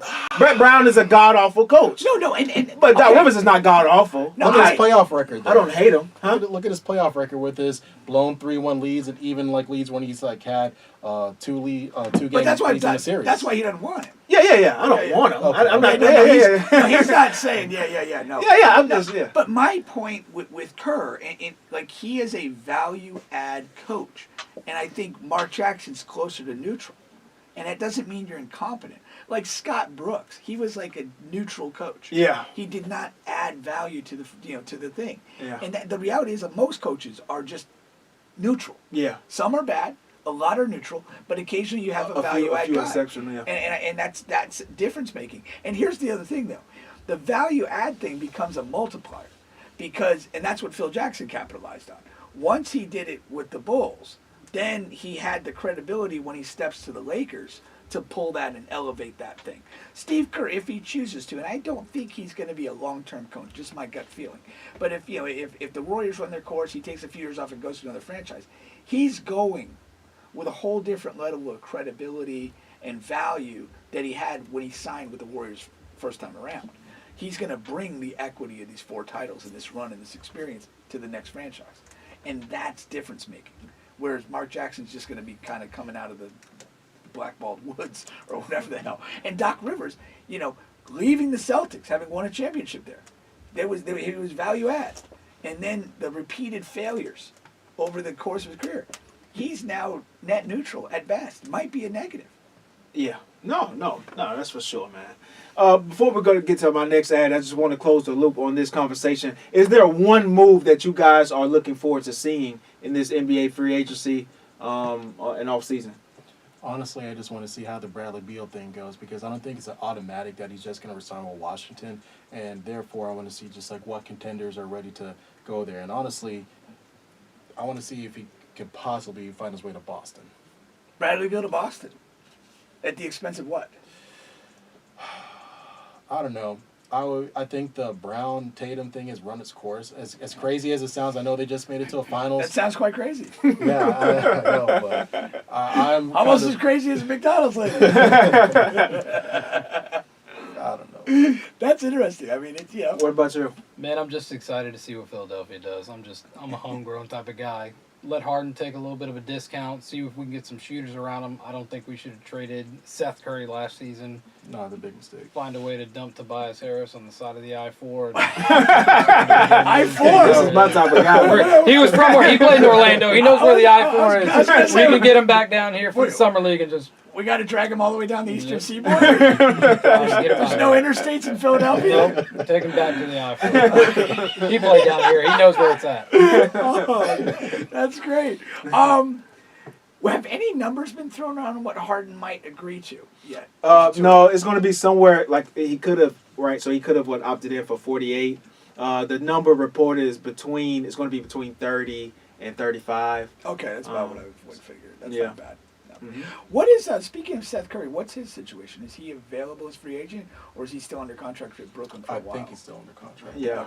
Okay. Drummond is a free agent. You can bring him back. He needs to go to I the would Lakers. want to. I know you were quite fond of him. I didn't say that in jest. But oddly enough, he didn't play well for the Nets. Matter of fact, he found it hard to get on the floor in the playoffs. Yeah. So I don't know. Well, the Celtics don't play a lineup that really plays to him. But Robert was kind of injured that particular series, Yeah. Robert Williams. Yeah. So then they went small, and Grant was stretching him out. So yeah. And even a healthy Williams, he's just a different type of player. I'm not saying they can't match or give each other trouble, but like he's more of a live body, active, long guy. Drummond's more just like at this point like a space eating monster. Yeah. It's just a different thing. And that kid Williams is a defensive stud. Yeah, no, I really fantastic player. Yeah, I really enjoy him. Alrighty then. What I want you guys to do is make sure you guys look up the Ace League. Ace League is the #1 summer pro-am league down south here. It is right here in Orlando, Florida. You can look up Ace League. Orlando.com or aceleague.com. I'm pretty sure it's aceleagueorlando.com. And you can look up the schedule. They're on IG. They're on Facebook. I mean, it is just an atmosphere full of great basketball with pro players, whether it's NBA, overseas, got some college guys, and just some really good hoopers. What you say, Pink? Oh, I'm all for the Ace League, man. It's a great atmosphere. You're absolutely right. Will, the founder of the league, he's on the mic during the games, Rucker Park style, talking trash. It's just a lot of fun. I mean, you see anybody who's sort of connected to basketball in any way in the gym, and it's great. Edgerrin James was out there the other night. Oh man, yeah. Shout out to Edgerrin. Yeah. And there you have it, man. Ace League, aceleagueorlando.com. Check them out. Ace League on IG, Facebook, and everywhere else, man. I should have phrased that as Edgerrin James and I were out there. Like we rolled out together. No, for sure. The next thing I wanted to get to with you guys here, man, is they have released. Pressure from the outside. They have released their the ESPN released their quarterback rankings, if you will, and Sam Altshuler, I don't know if you guys know, he's a former player. His quarterback rankings, and he had Josh Allen at number 1 Over Mahomes? Well, Mahomes. was and we back to the hot take thing is he didn't even have Mahomes in the top 5. He right? did. Not in the top 5? Yeah. Okay. So Run me this list. So I'm gonna run you the list here in 1 second. But yeah, he did not have him in the top 5. He had Josh Allen number 1, Justin Herbert number 2, Matthew Stafford number 3, Wow. Aaron Rodgers number 4, and Joe Burrow number 5. You're not. I can't argue with the 5, fifth right? one. I'm good with the 5. You like Burrow? Your Burrow guy? Oh, that's my guy. No, I just like number 5, Burrow. Oh, bro, yeah. I'm You don't see I'm the pro T-shirt? Burrow. Oh yeah. Look at that. Nice. The I'm Nah, a Burrow. I mean, I'm a Burrow over Herbert guy. Herbert, Herbert at 2 is fucking ridiculous. I mean, does that guy want a flag football league anymore? I mean, dude, that's nonsense. He's a good. He's a good He's young a talent. good young talent. Yeah, You're yeah. not number 2 in the National Football League. Absolutely not. Yeah, that's ridiculous. I'd say Stafford's too high at 3, too. 100%. This guy was. He just won the Super Bowl. It doesn't matter. You can't 11 be. years of Okay, losing and we're he gonna got put one. Herbert at number 2 for winning nothing, and then Stafford at number 3 because There's no after 12 consistency. years of nonsense, he's Yeah. won a Super Bowl Yeah. on a loaded team with a defensive stop. Yeah. I mean, come on. That the ref shouldn't have called. Right. Yeah, it's looking at that. I didn't even want to focus on him not having Mahomes in. I just wanted to focus on what you guys thought about and where the guys should rank on the list. I honestly do not have an issue with somebody putting Josh Allen number 1. He's a tremendous talent. He played great last year. I know they lost some homes in the playoffs, but anybody who watched the game, you couldn't have a fault with what Josh Allen did on the field when it mattered. They He destroyed did the everything Patriots he in the could. first round. Destroyed the Patriots. You can make that argument. I cannot accept an argument that doesn't have Pat Mahomes in the top 5. For me, that just doesn't fly. I love Joe Burrow. I think he's right up in the mix. Aaron Rodgers remains periodically brilliant, but I don't like the consistency of his play to necessarily be automatic top 5. I would put Brady in there because he's I'm not mad still at that. he's still so steady with what he does and delivers. And then the 5th guy, for me, I would just have to kind of kick the tires on probably give another look at Aaron Rodgers, give Back-to-back MVP. Yeah. I mean, there's just he's One in faltered a time. couple times And when one it in time. matters, and that bothers me. That sticks with me. Yeah. And I'm not saying he doesn't. He may well be 5, but I'm just kicking it. I'd have him ahead of Abear and who's the other guy that they had in that? Burrow. Burrow, I'd have in Oh, there. you have him. I like him. Stafford. I would probably put Rodgers in front of Stafford. So Rodgers might well be my 5. How do you guys size it up? He's a big Packer. Aaron fan. Go Rodgers ahead. number 1 to me. Yeah, he'll always be number 1. Aaron See, Rodgers. You Aaron Rodgers. can't homer your way throughout the podcast. Yeah, exactly. We're not asking for Kendrick Perkins. So I would say if you're talking strictly regular season, Aaron Rodgers is probably 1 or 2 or 3. But we're Back-to-back not MVP. But you're talking not. strictly But if regular you're season. talking, Who does that? well, that's what he does. I'm a fan. He breaks my heart every Fair time enough. around January. I know what it feels like. So to be that's hurt. what he does. But I'm a big Josh Allen fan. I think Okay. he's tremendous. Rocket arm. He's taking that team to another level. Just what you were saying. If you watch that playoff game, he didn't lose the game for them. The defense fucking lost the game. And that's the defense I was ranked number 1 all season. 13 seconds, man. That's wild. They couldn't do shit to stop it at the end. So I like him. I'm a big Joe Burrow fan. But Mahomes has to be there. There's Easily. no way you don't. And they faltered a little bit throughout the season. You saw them go on the scoring drought, and they couldn't really get the ball moving, and people started playing 8 coverage against him, and that kind of shut things down for a little bit. But that guy's tremendous. So this dude must be trying to take a hot take on garbage because there's no way you don't put that man up there. You I said think this it's- is Sam Acho and his brothers. He played Emmanuel. defense, so what does he know? that guy might be one of the most annoying broadcasters on the planet. The way he talks and like repeats himself over and over again, it's like a really bad church preacher. I can't handle that. I've been to church a few times. I'd stay away. He always has those sharp suits. You'll have a guy, but you'll have to he'll read a sentence from the Bible. Then he'll read it again. He'll read it a little louder. It's like, all right, I got it, man. I learned how to read in kindergarten. I haven't forgot. Right. We're good, man. Can we move to the next sentence? But he has that dramatic delivery, but when you strip away the delivery, the substance is pretty mediocre. Yeah. I think he's overrating the value of Tyreek. I think that's the reason why he's probably taking Mahomes out of the top 5, just because he's not going to have Tyreek as a weapon. But, I mean, at the same time, they're more deeper at the wide receiver position because they managed to bring Marquez Valdez-Scantling. They've got Sky Moore in the draft. Even the kid out of Clemson that had the issue, I'm trying to think. Watkins, is he still there or no? No, he went to the Packers. Okay. Ross, I think he had the spinal issue. Oh, yeah. Okay. If that kid ends up staying healthy, that kid is going to be a steal for Mahomes. And plus, you still got Travis Kelce. And do you still have Hardman, too? Yeah, they still got Hardman. He's super fast. Yeah. No, he's not without weapons. I mean, that's a little overstated. I mean, I like Tyreek Hill probably a little bit more than you do as far as the impact he had for the Chiefs. More. But I don't think he's in a situation where Tom Brady's last year with the Patriots. Yeah, he's got a long quarterback now. Yeah, exactly. I mean, I'm a diehard Chiefs fan, just like I'm a diehard 76ers fan. But it's not a homer being Mahomes is number 1. But I think he's going to prove to everyone what level of quarterback he's on because, I think that I've said this from day 1, not day 10. Tyreek is his importance is well overstated.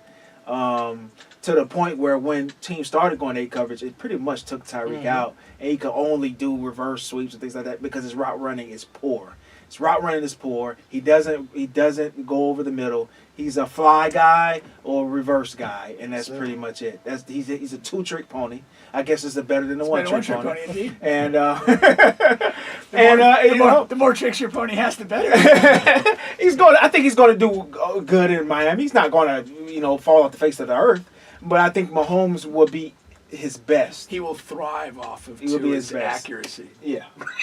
Yeah. You talking about Tyreek? Can we take a moment to talk about Mike Tomlin on that podcast? What did he say? Pretty good. He said a lot of stuff, but I watched that whole thing. I love that guy. He just his views on the game, his views on just leadership, and it was like he put on an hour-and-a-half clinic. I was just literally blown away. I've always been a casual fan of his. He just seemed like a good dude, respect the success he's had. But that podcast, elevated him, way up. I always love hearing him talk, man. Yeah. And the way he handled the Antonio Brown situation when it happened, I mean, I just, Even how he handled in the podcast, talking about the time they had together, he didn't trash him. But he let you know that things had changed. Yeah. And he brought in stories from when he was young and had a kid. And literally his kid would stay at Tomlin's house sometimes.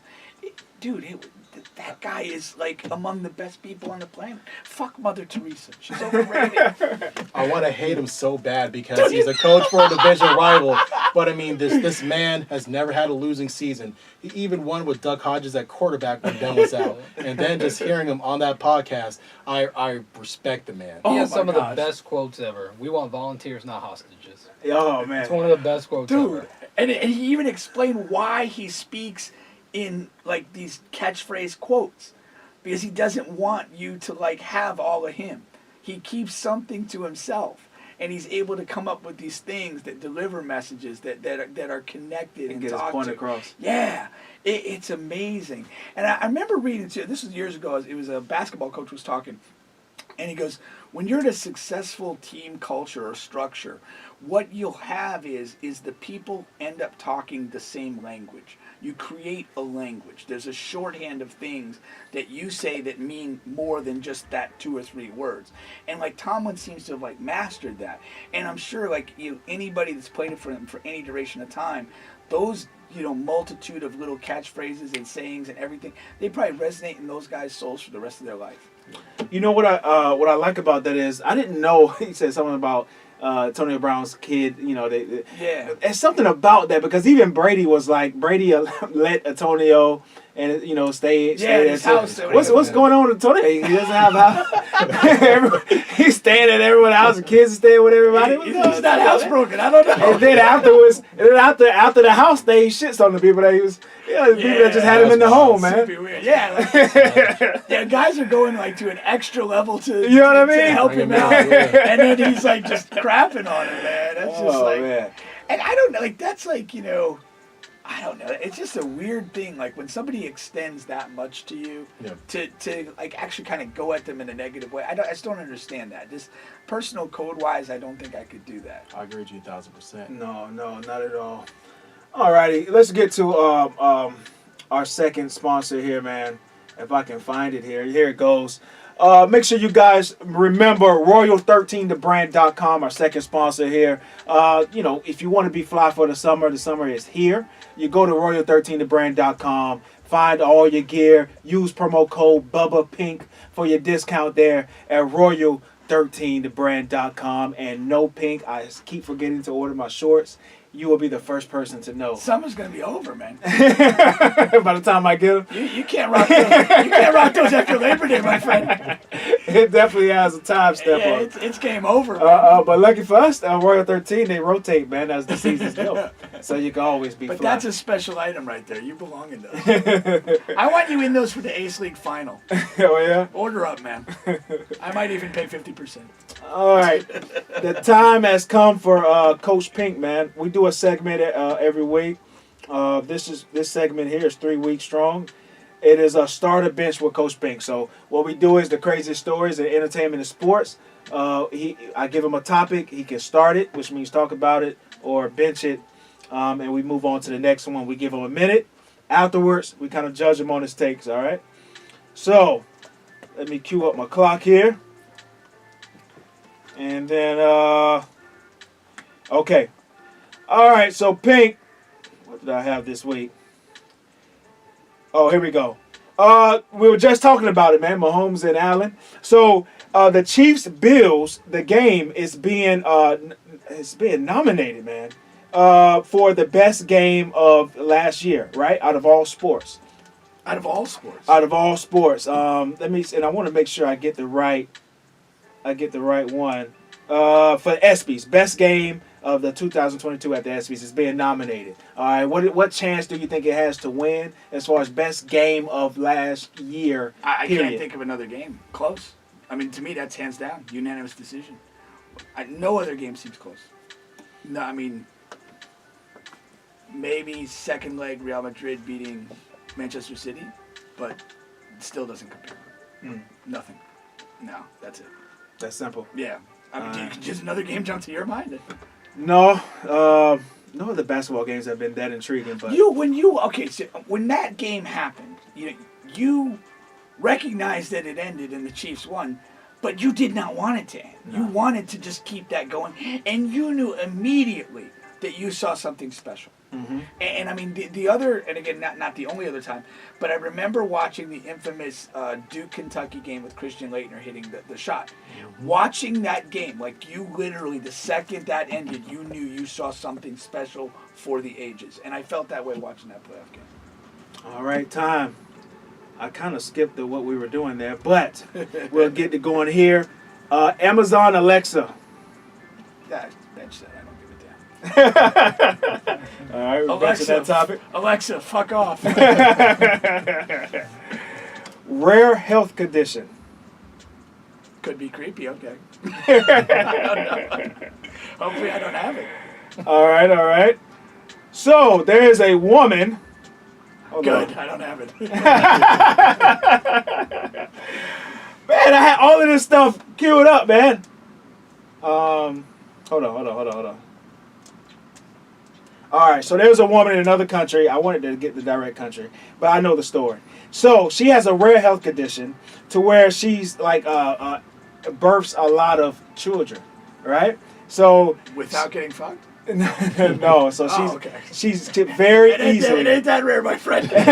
Well, she has over 40 kids. Ooh, wow. So she has the most kids in the world as far as natural births are concerned, and Time coming out of her. These are like Her kids, not adoptions. But they're like are they coming out in 2s and 3s?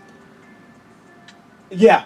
Okay, I was gonna say. Yeah, so she has quite a few sets of twins and triplets. You can't have 49-month pregnancies. I mean, She holds the world record for the most children. She was warned by doctors she could suffer severe health problems if she ever stopped giving birth. Really? Yes. So what do you think about that, man? That's Could you date someone like that? Hell no. I struggle to bring McDonald's for my kids. I don't need 40. We're not trying to go 9, 10, 12 times to that. Like, come on, man. No way. Who wants to date that? Clearly, you're not a father. You haven't been around a pregnant chick. That's not pleasant, man. Just let me claim some of those kids were on tax time. The government will just give me like 10 grand or 100 grand. Please. No, that would be an absolute nightmare. Like, it's not fun being around pregnant chicks. There's no upside to it. None. Zero. They say, it's better. The sex is better. It's not better. They're positionally limited. Like, come on, man. Bubba. Some people have fetishes, man. That's not mine. I'd rather be a foot guy. Time, man. Time. Shout out to the foot guys, man. Bus driver. That might have been a confession from Bubba. What, bus driver? Yeah, bus driver. Oh, I don't care about bus drivers. When I was in elementary or middle school, we had one bus driver. He was like the coolest bus driver ever. And then he got fired for using cocaine. Baker Mayfield. Sure, why don't we kick that tire one more time? Yeah, one more time, man. So we actually talked about it a little bit last week, but Baker Mayfield came out and spoke, and they directly asked him, man, would he be willing to come back and play for the Browns? And Baker Mayfield says, I think that relationship has run its course, basically, not in his exact words, but that's basically what he said. What do you think about it? We talked about it last week. I get what he's saying. I still think he's posturing and trying to pressure them into moving him because that's what he wants, and it's honestly probably what's best for him. But if it comes down to Deshaun getting like a season-long suspension, I think Baker changes his tune. Opportunity's knocking, and you can't pass that up. If you're a player, you're nothing if you're not on the field. At the end of the day, you're not enhancing your brand. You're not, enhancing anything by, I guess you are getting a bag. I mean, it seems to be the thing. But you got to play. You got to have a chance to play, even if it's just to play an audition for your next gig. Being on the field's irreplaceable. But I understand why he's saying it. No issue with it. You got to try and do as much as you can. Playing a few dead hookers at Deshaun's place. Massage gone wrong. Time, man. What do you guys think, man, about anything that he had to say there? The only thing I would say about the whole Baker thing, I think the Browns kind of did him dirty. I think that they shouldn't have been putting him out there when he had that bum shoulder. I think that they also should have moved Baker a long time ago just to give him an opportunity to land on a new team, to be able to have a better chance of success, whether it's with the Seahawks or whether it's with the Carolina Panthers. I think the crazy thing is with Deshaun, I'm hearing today that there's a possibility that he doesn't get a lengthy suspension that is looking like about 4 to 8 games. Mm-hmm. And that's almost like the worst all around in a weird way. Because it's like they kind of almost need Baker at that point for those 4 to 8 games, and then they're not going to need him. I don't know. That's funky. Yeah, they got Brisket at quarterback. Jacoby? Yeah. He's not the worst. He's not the worst possible option. But, I'd rather have him than what's the helmet guy from the Steelers? Mason Rudolph. Get rid of him. The options aren't great there. Yeah. Wow, what a nickname. Helmet guy. That was the only remarkable thing he did in football his entire career. Best thing he ever threw. That's up there with butt phone. Most accurate. Butt phone. I agree with you completely. I mean, I thought they really should have. When they went all in to go for Deshaun, they should have moved Baker. It's the right thing to do by the players and given the best opportunity. Do any of you guys think that Seattle rolls into the regular season with their current batch quarterback? I'd hope not. Julock is not a good quarterback. No. I think they do, and I think they want to tank for one more year, see what they can find in the draft. And if not, then they'll make a big trade towards the middle or off season next year. Is there like a consensus number one player for next year's draft? I'm not off the top of my head. I don't know. Yeah, so there is. Well, there's the Bryson guy, the kid. He's consistent number one. He ain't a dude. But I call me crazy, man. I think our guy's going to make a huge push. Who's our guy? Anthony Richardson. No. I think he's going to make a huge. I know you say no. No, I mean not for the top pick of the draft next year. I think so. Well, You'll see. you could be wrong.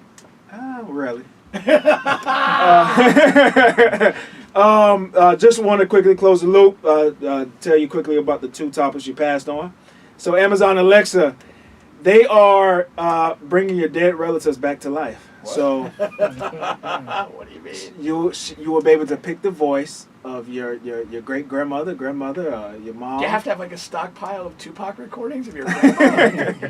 Get all possible words and responses? That's so you can choose any relative of the past, and they're rolling that out. And could you choose somebody they're else's dead confident. relative? It's a great question, man. I'd be really amused to get my morning news from Hitler's mother. God damn it, man. And then the bus driver got arrested. He didn't know that his gummy snacks were actually weed gummies. Yeah.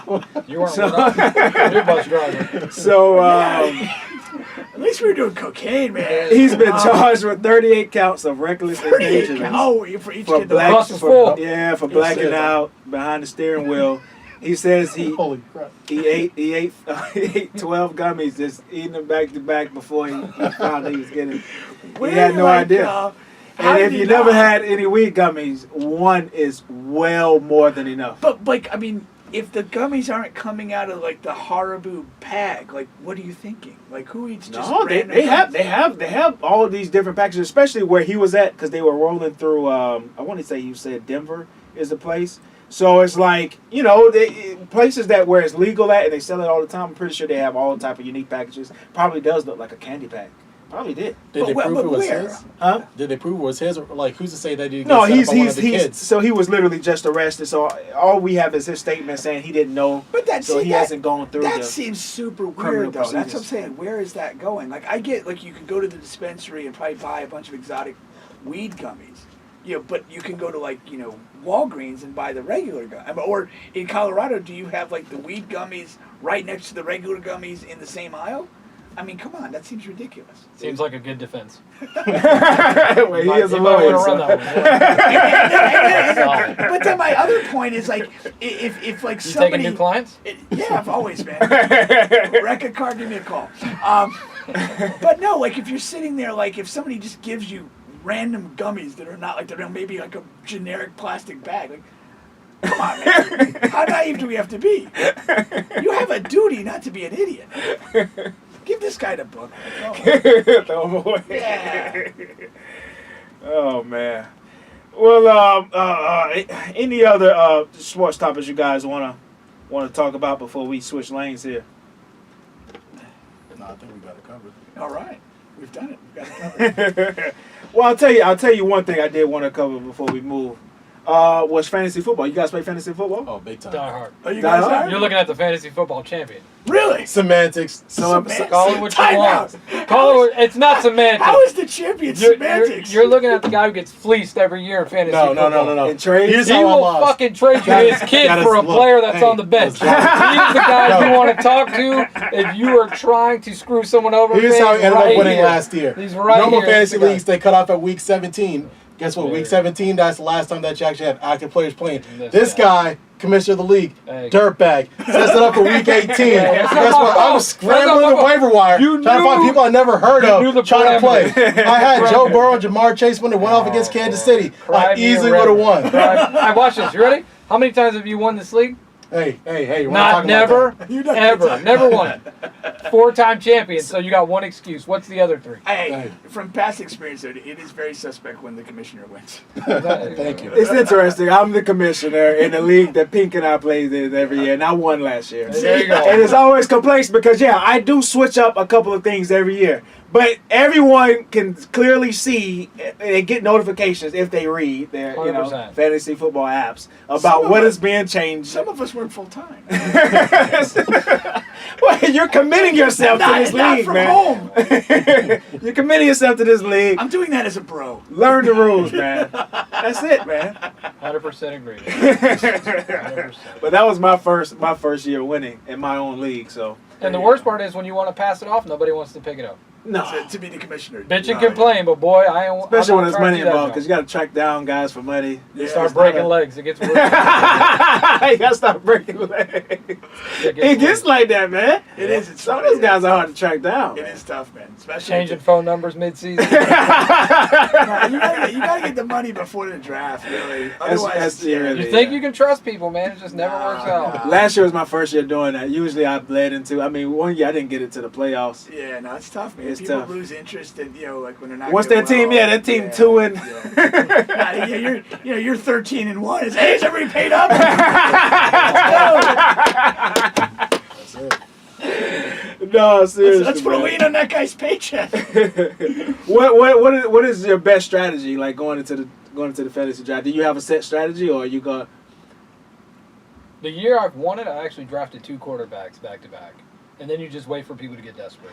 And then when you find them suckers who get desperate, you can fleece them for like a good running back and a pretty decent wide receiver. So you're an active trader in your league. Oh, yeah. Okay, I barely ever make a trade. People just offer shit for steak trades. Right. Oh, We man, do I it, got a man. brother who is. Cash he for is clunkers. Yeah, he is the Cash for definition clunkers. of fucking trash for treasure. But then they tell you how this motherfucker is going to go off in 3 to 4 weeks. But if you believe so hard, you stay with him. And nobody's really committing to that. But I got a brother, boy, he'll give you every player on his bench for I your think business. you were the one who undermined my entire strategy. I didn't have the turn pick at the end of the first round, but I was close to it. Yeah. And my whole plan, I was going to go Mahomes-Allen. And I went Mahomes, and I think you took Allen, and it didn't get back So to he me. was going. I would have won the league if I did that. Yeah, I think so. Yeah. It works out, man. If you get 2 Because solid you could quarterbacks. figure out the rest of the guys here or there. So many running backs get hurt, man. So Yeah. if you pick one high, and that's the way most people tell you to go, pick running backs high. Yeah. They're going to get hurt, man. If you pick one that get whatever 8 games out, you're done, man. Yeah, for sure. You got to get that backup. Yeah. You get the Shit, in backup certain too. cases, you got to get 2 or 3 backups for these guys. And then, And it just kills your bench. kills your bench, and then you're missing out on the quarterback. So yeah. No, I mean, strategy-wise, I haven't been tremendously successful, but I try to find the counterbalance of what people are doing. If people open with a big running back run, which has happened many times, I'm going to try to go value in another category, not fall in for the run.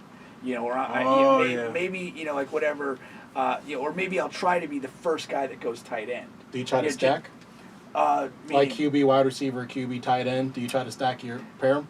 Oh, on the same team, you Yeah, mean? like let's say I did like Mahomes and like Kelsey. Or something As a like that. secondary thing, I do. It's not primary. It's really just my first line is to let me kind of go against the trend to get best value I can. But I would say to mid to later rounds, if I can conveniently, package, I'll try to do that. Okay. Yeah. But again, I haven't been tremendously successful. This is all idle chat. No, well, that's good stuff, man. Definitely when it gets close to that time, man, we'd love to have you guys back on. We could do a fantasy football show. Or it gets wild. For sure, man. A few months You away. tell them what our fantasy football punishment is? No. It's What a is it? punishment. Yeah, if you come in last, and I got a brother out there, you know who you are. You got to sit at the Waffle House for 24 hours, and every waffle you eat decreases an hour of your time. I thought we were doing the Deshaun Watson one outside like the massage envy. That's next year. We still need somebody to pay up this year. Wait a minute. So if you, it's probably You don't want to be last. If you knock down 24 waffles in an hour, you're free. Yeah, you seen the waffles at the Waffle House? You'll never I that. haven't. You're been going to to Waffle- fucking puke before I you get haven't- close to 24 I haven't been at waffles. the Waffle House in a long time. I like Waffle House. Yeah.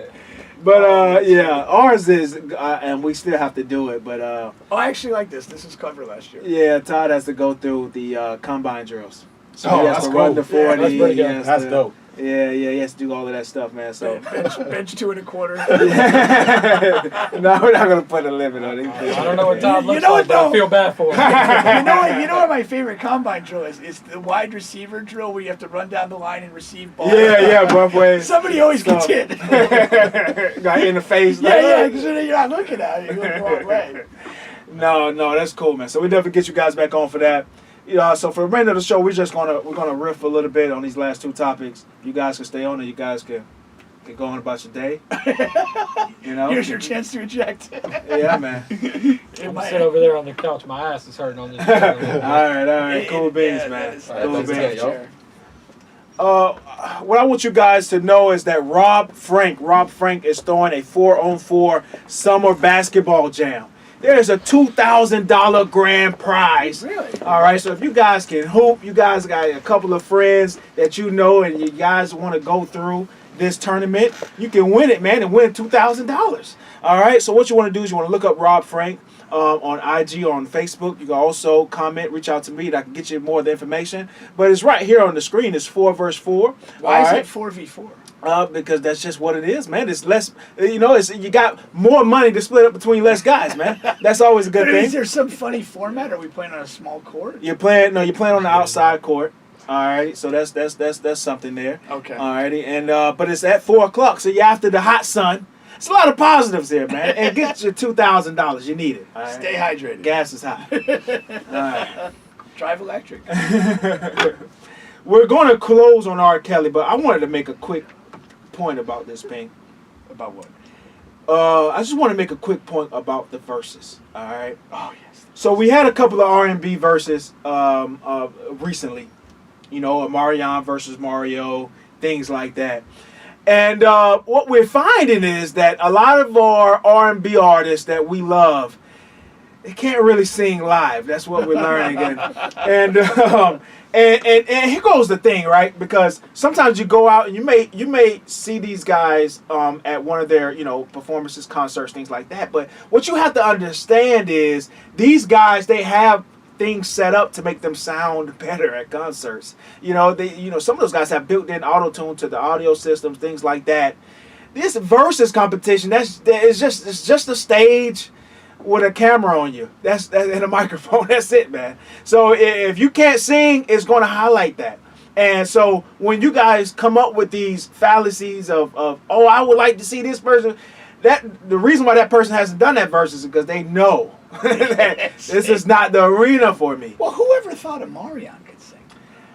He has some songs. First of all, he has a lot of good songs. Then people like his voice when you hear him on a song. He's utterly. I mean, he's the definition of mediocre, even with assistance. Yeah, and he was playing like he had audio issues and things like that. But no, man, you just had a tough time singing. Here's my question: Who has enhanced themselves in a versus? Who has enhanced themselves? Yeah. Quite a few people. Jadakiss. Really? He really did. Ja Rule.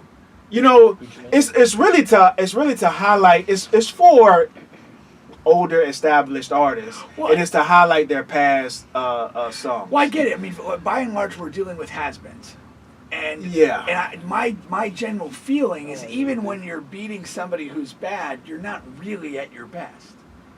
And it's like the key is to get two comparable. No, I understand artists. For the verses, but I guess my point is I just don't think a lot of these verses have really created an opportunity for people to shine.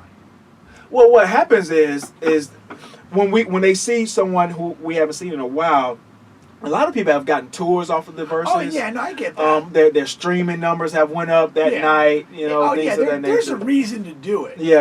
But I get the sense, and I don't watch a ton of them. Catch a little YouTube clip. Yeah. But it's like I get the sense that other than a brief spike of interest, maybe tapping into a younger fan base that you hadn't touched before, nobody's truly blown anybody away. Going, God damn, this guy's something ridiculous. And I'll analogize it. I know it's not the same setting, but I remember when I was not an enormous Prince fan. I knew the main hits and whatever. I remember when he did Super Bowl halftime, and watched a performance, and then I got to the end this is why this guy's this big. Yeah. This is why he's Prince. Like he just killed this, and it was great for him. I thought. Now, there are some people that can't do that. The problem is, especially vocally wise, we just haven't had that. Like my two, Fantasia and Brandy, they're those two are the two strongest voices. Like for example, you may say, okay, Rihanna has more hits than Fantasia, but you get them two in that platform, and Fantasia's just gonna fucking blow you away with her vocals. No, and I to where she understand. may have a chance. You know what I'm saying? But that's my point. Like to me, Fantasia doesn't have a deep catalog of hits. Right. But there's the possibility in that setting, in a live performance, that people are just like, wow. Right. I didn't know you had. And those are the people I more so want to see. Yeah. But it's fun. Like for example, you think Alexa could bring Whitney Houston back? I know, right? And then she could For put in the verses. $19.95 a month. And I've only watched 2 all the way through. One was a clown show with Soulja Boy and Bow Wow, but it was funny because Soulja Boy is he's a comedian too, as much as he is an artist. So I thought that was fun. Then I watched the Jeezy Gucci Man, which was also entertaining, but not so much for the music. All right, so that's that. All right, just wanted to explain that to where you want your favorite R&B artists in there, but there's probably a reason why they haven't participated in the verses. You know who needs to be in the verses? Who's that? R. Kelly. I wish, man. Who else would be in jail that we could match him with? In jail? Yeah. That's a good question. I don't know, man. Come how on. many Hall of Fame artists are in jail? I don't know. Nobody else is on my level here in jail. Maybe Michael Jackson should have been in jail, but I know he's gone. Yeah, he's gone. Maybe Alexa Michael. Alexa Michael versus R. Kelly. But so much of Michael is you need to see him perform and dance. You can do that in jail, in a jumpsuit. Yeah, but I'm saying he's gone now. Alexa can't dance. Oh, no, I get it. Yeah. But he probably should have been in jail too. Yeah. But so R. Kelly since the 30 years, man. Yeah. 30 years. So I don't necessarily. We've talked about it a couple of times. Yeah. We went through it. I don't want to talk about that aspect of it. I want to talk about the aspect of will people or can people separate the man from the music? Yeah, I think it's an individual choice. I mean, I'll listen to R. Kelly songs. I Believe I Can Fly was coming in on the way. And I don't have a problem with it. I look at, my view, when you have an athlete, you have an artist, an actor, a singer, they're flawed people just like us. And some of them belong in jail. Some belong, in bad places. But when you give your product, it becomes ours. We get that forever. And whether it's your musical thing, you're involved in creating a great movie, even like a sports moment. What if Pat Mahomes goes on a serial killer spree? We still have the Buffalo Bills game. It's ours. Mm-hmm. You can't take it away. That's how I look at that.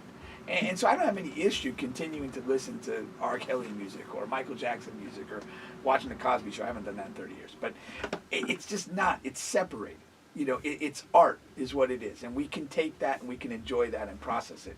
It's to me, I almost look at it like in sports, like USC with Reggie Bush, give the Heisman back and vacate wins. You can't do that. We watch that happen, and for a lot of people, the music of R. Kelly is like a soundtrack of their life, and that's, you can't change that. That's in you. And it's just artificial to say, I can't do that anymore. Yeah, my whole thing is similar sentiments, but just a different take on it is how I've always looked at music is I don't know any of these guys. All right, I don't know. A big thing when I was growing up was listening to rap music and all of the guys arguing with each other. He really didn't kill the guys like he says in his music. He didn't really sell drugs. He's not really this guy. He's not really that. You know what I mean? He's soft. And when it comes to me and they ask me, I really don't give a damn. I don't know this guy from a can of paint. Yeah. It's either he can rap or he can't rap. That's it. And so I don't get emotionally attached to these artists. And I think that's the key point to a lot of these fans. They get emotionally attached to their favorite artists. And when something happens, they feel compelled to either take a strong side, left or right, to where I'm going to love R. Kelly no matter what, or I'm not listening to that pedophile. And if you listen to him, you must be a pedophile too. Like I see on these Facebook posts. Shout out to our guy guy from the GM5 league, Terrence there. You know, he was getting upset with a guy on his post. Saying that, yeah, he was just saying, because the guy says, well, I'm still going to listen to it. I think he said, I wish or something like that. Yeah. He was like, oh, you don't have any, Tim's like, you don't have any, we must not have any women in your family, and this and that. And it's just like, and I guess when you get that emotional attachment to a person, you can feel that way, but I don't know any of these guys. Some of these guys that you think could be clean, they could be serial rapists or something until it comes out. Well, that's kind of not far off where I'm coming from. Yeah. It's So like similar once that song is out there, or that you've listened to it. The guy doesn't necessarily matter anymore. Right. It's the song.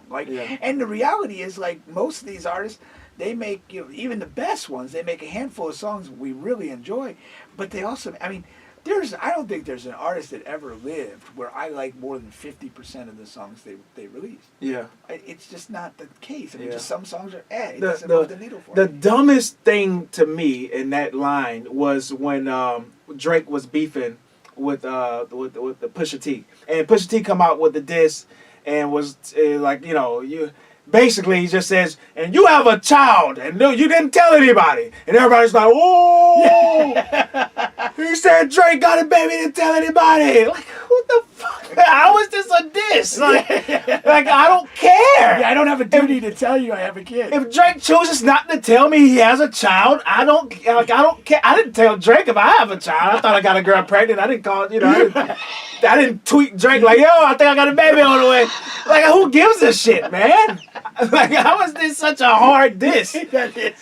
So like, I just don't feel so compelled to be attached to these guys, to hang on to their every whim and what they do in life, right or wrong or left or right. Yeah. I just want the music. I care about the music. Is the music good? Is the music not good? If it's not good, who gives a shit? Yeah, exactly. That's the whole thing. That's just the whole thing. Yeah, it's like, Tobias Harris could be a great guy, but if he doesn't have hairs, that's what it is. That's man. the gist of it. Yeah. No, I agree.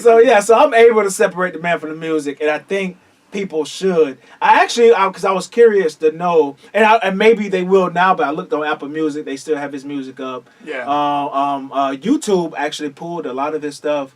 I hope they didn't pull his performance from Whitney Houston's funeral. Oh, that was classic, but I don't know. love that performance. What they did pull was the Trapped in the Closets, and I love those. Yeah. You can still pay for them, but the free versions Yeah, that's are not. ridiculous, man. That was a fucking work of art, man. It was, and that's the thing. Like, there's nothing in recorded music that's anything like the Trapped in the Closet stuff. Absolutely nothing. Nobody's ever done it. It was so fucking I out mean, of this world genius, man. Yeah, and like on every, the content was this crazy, bizarre. It was a hip hop musical. Yeah, That's what it was. yeah. It was a Broadway musical, but hip hop, and Yeah. it was And to just to deliver that still in like a musical way. Yes. Like that was still engaging. The dude is a musical genius. Yeah. A pedophile, but a musical genius. Yeah. You can wear two hats, I guess.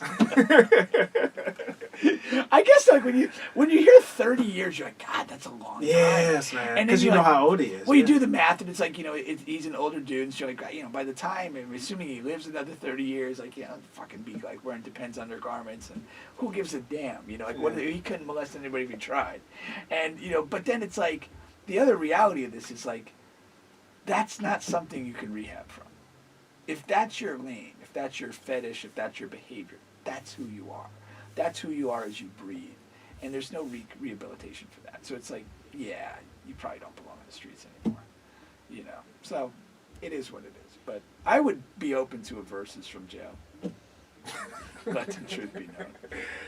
As we're closing on this, I wonder if, I think the attorneys pulled the card late about his upcoming. I guess, does that really matter about? What's that? Maybe him being fondled as a child and that was out him in the, growing up. I know, but I'm just saying they didn't pull that card until late in the proceedings. I think the problem with that is this, and this is why, like, generational stuff is so devastating, because when somebody made the decision to do that to him, and I honestly think when I heard that in the And it was someone in his family. I want to say his auntie or well, you older gotta have some sister or access, something. you know. You gotta have access to do that. Yeah. But when I heard that, like, you know, it made sense. Like, it connected a lot of dots. Why would this guy behave this way? And, you know, you're molested by a woman at an early age. You're the younger person. You're the powerless person. It's disconcerting. And as you grow older, you want to shift that power paradigm. And that's going to draw you to be what you weren't. You were the abused person. You were taken advantage of. And you're not going to, you're going to not want that feeling again. And you're going to therefore go the other way with that. And it's like a generational sickness. You know, I mean, people that are abused, whether it's sexually, physically, mentally, they're not in positions to then, you know, raise or interact with people. I mean, some overcome it, but it's rare and it's damaging forever. And like, you know, when you do that, you know, whoever did that to him, and I don't doubt that it's true, I genuinely don't, you contributed to creating a monster.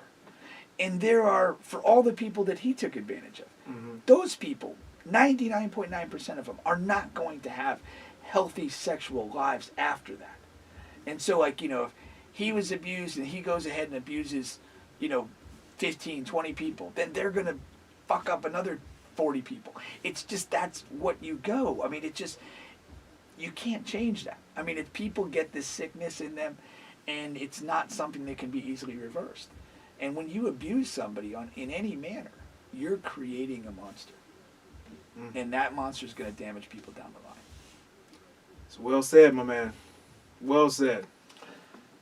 Well, that has been the show for today, man. On the Bench Podcast. Once again, we're on all podcast streaming platforms, including here on YouTube. Please like, share, subscribe, all of that good stuff. We appreciate the guys from earlier, the Average Fans Take podcast. They're on all audio streaming platforms as well, man. Your Spotify's, all of that good stuff. Apple Podcasts as well. We'll see you guys, you know, next weekend. You can catch Pink at the Ace League. Yeah, during the well, week. actually, not till we're off next week because of the 4th of July. Oh, okay. We're coming back July 11 and 12. Okay. Yeah. July 11th and 12th. In the Ace League. Downtown Orlando, look it up. Come see a game. All right. Catch you guys.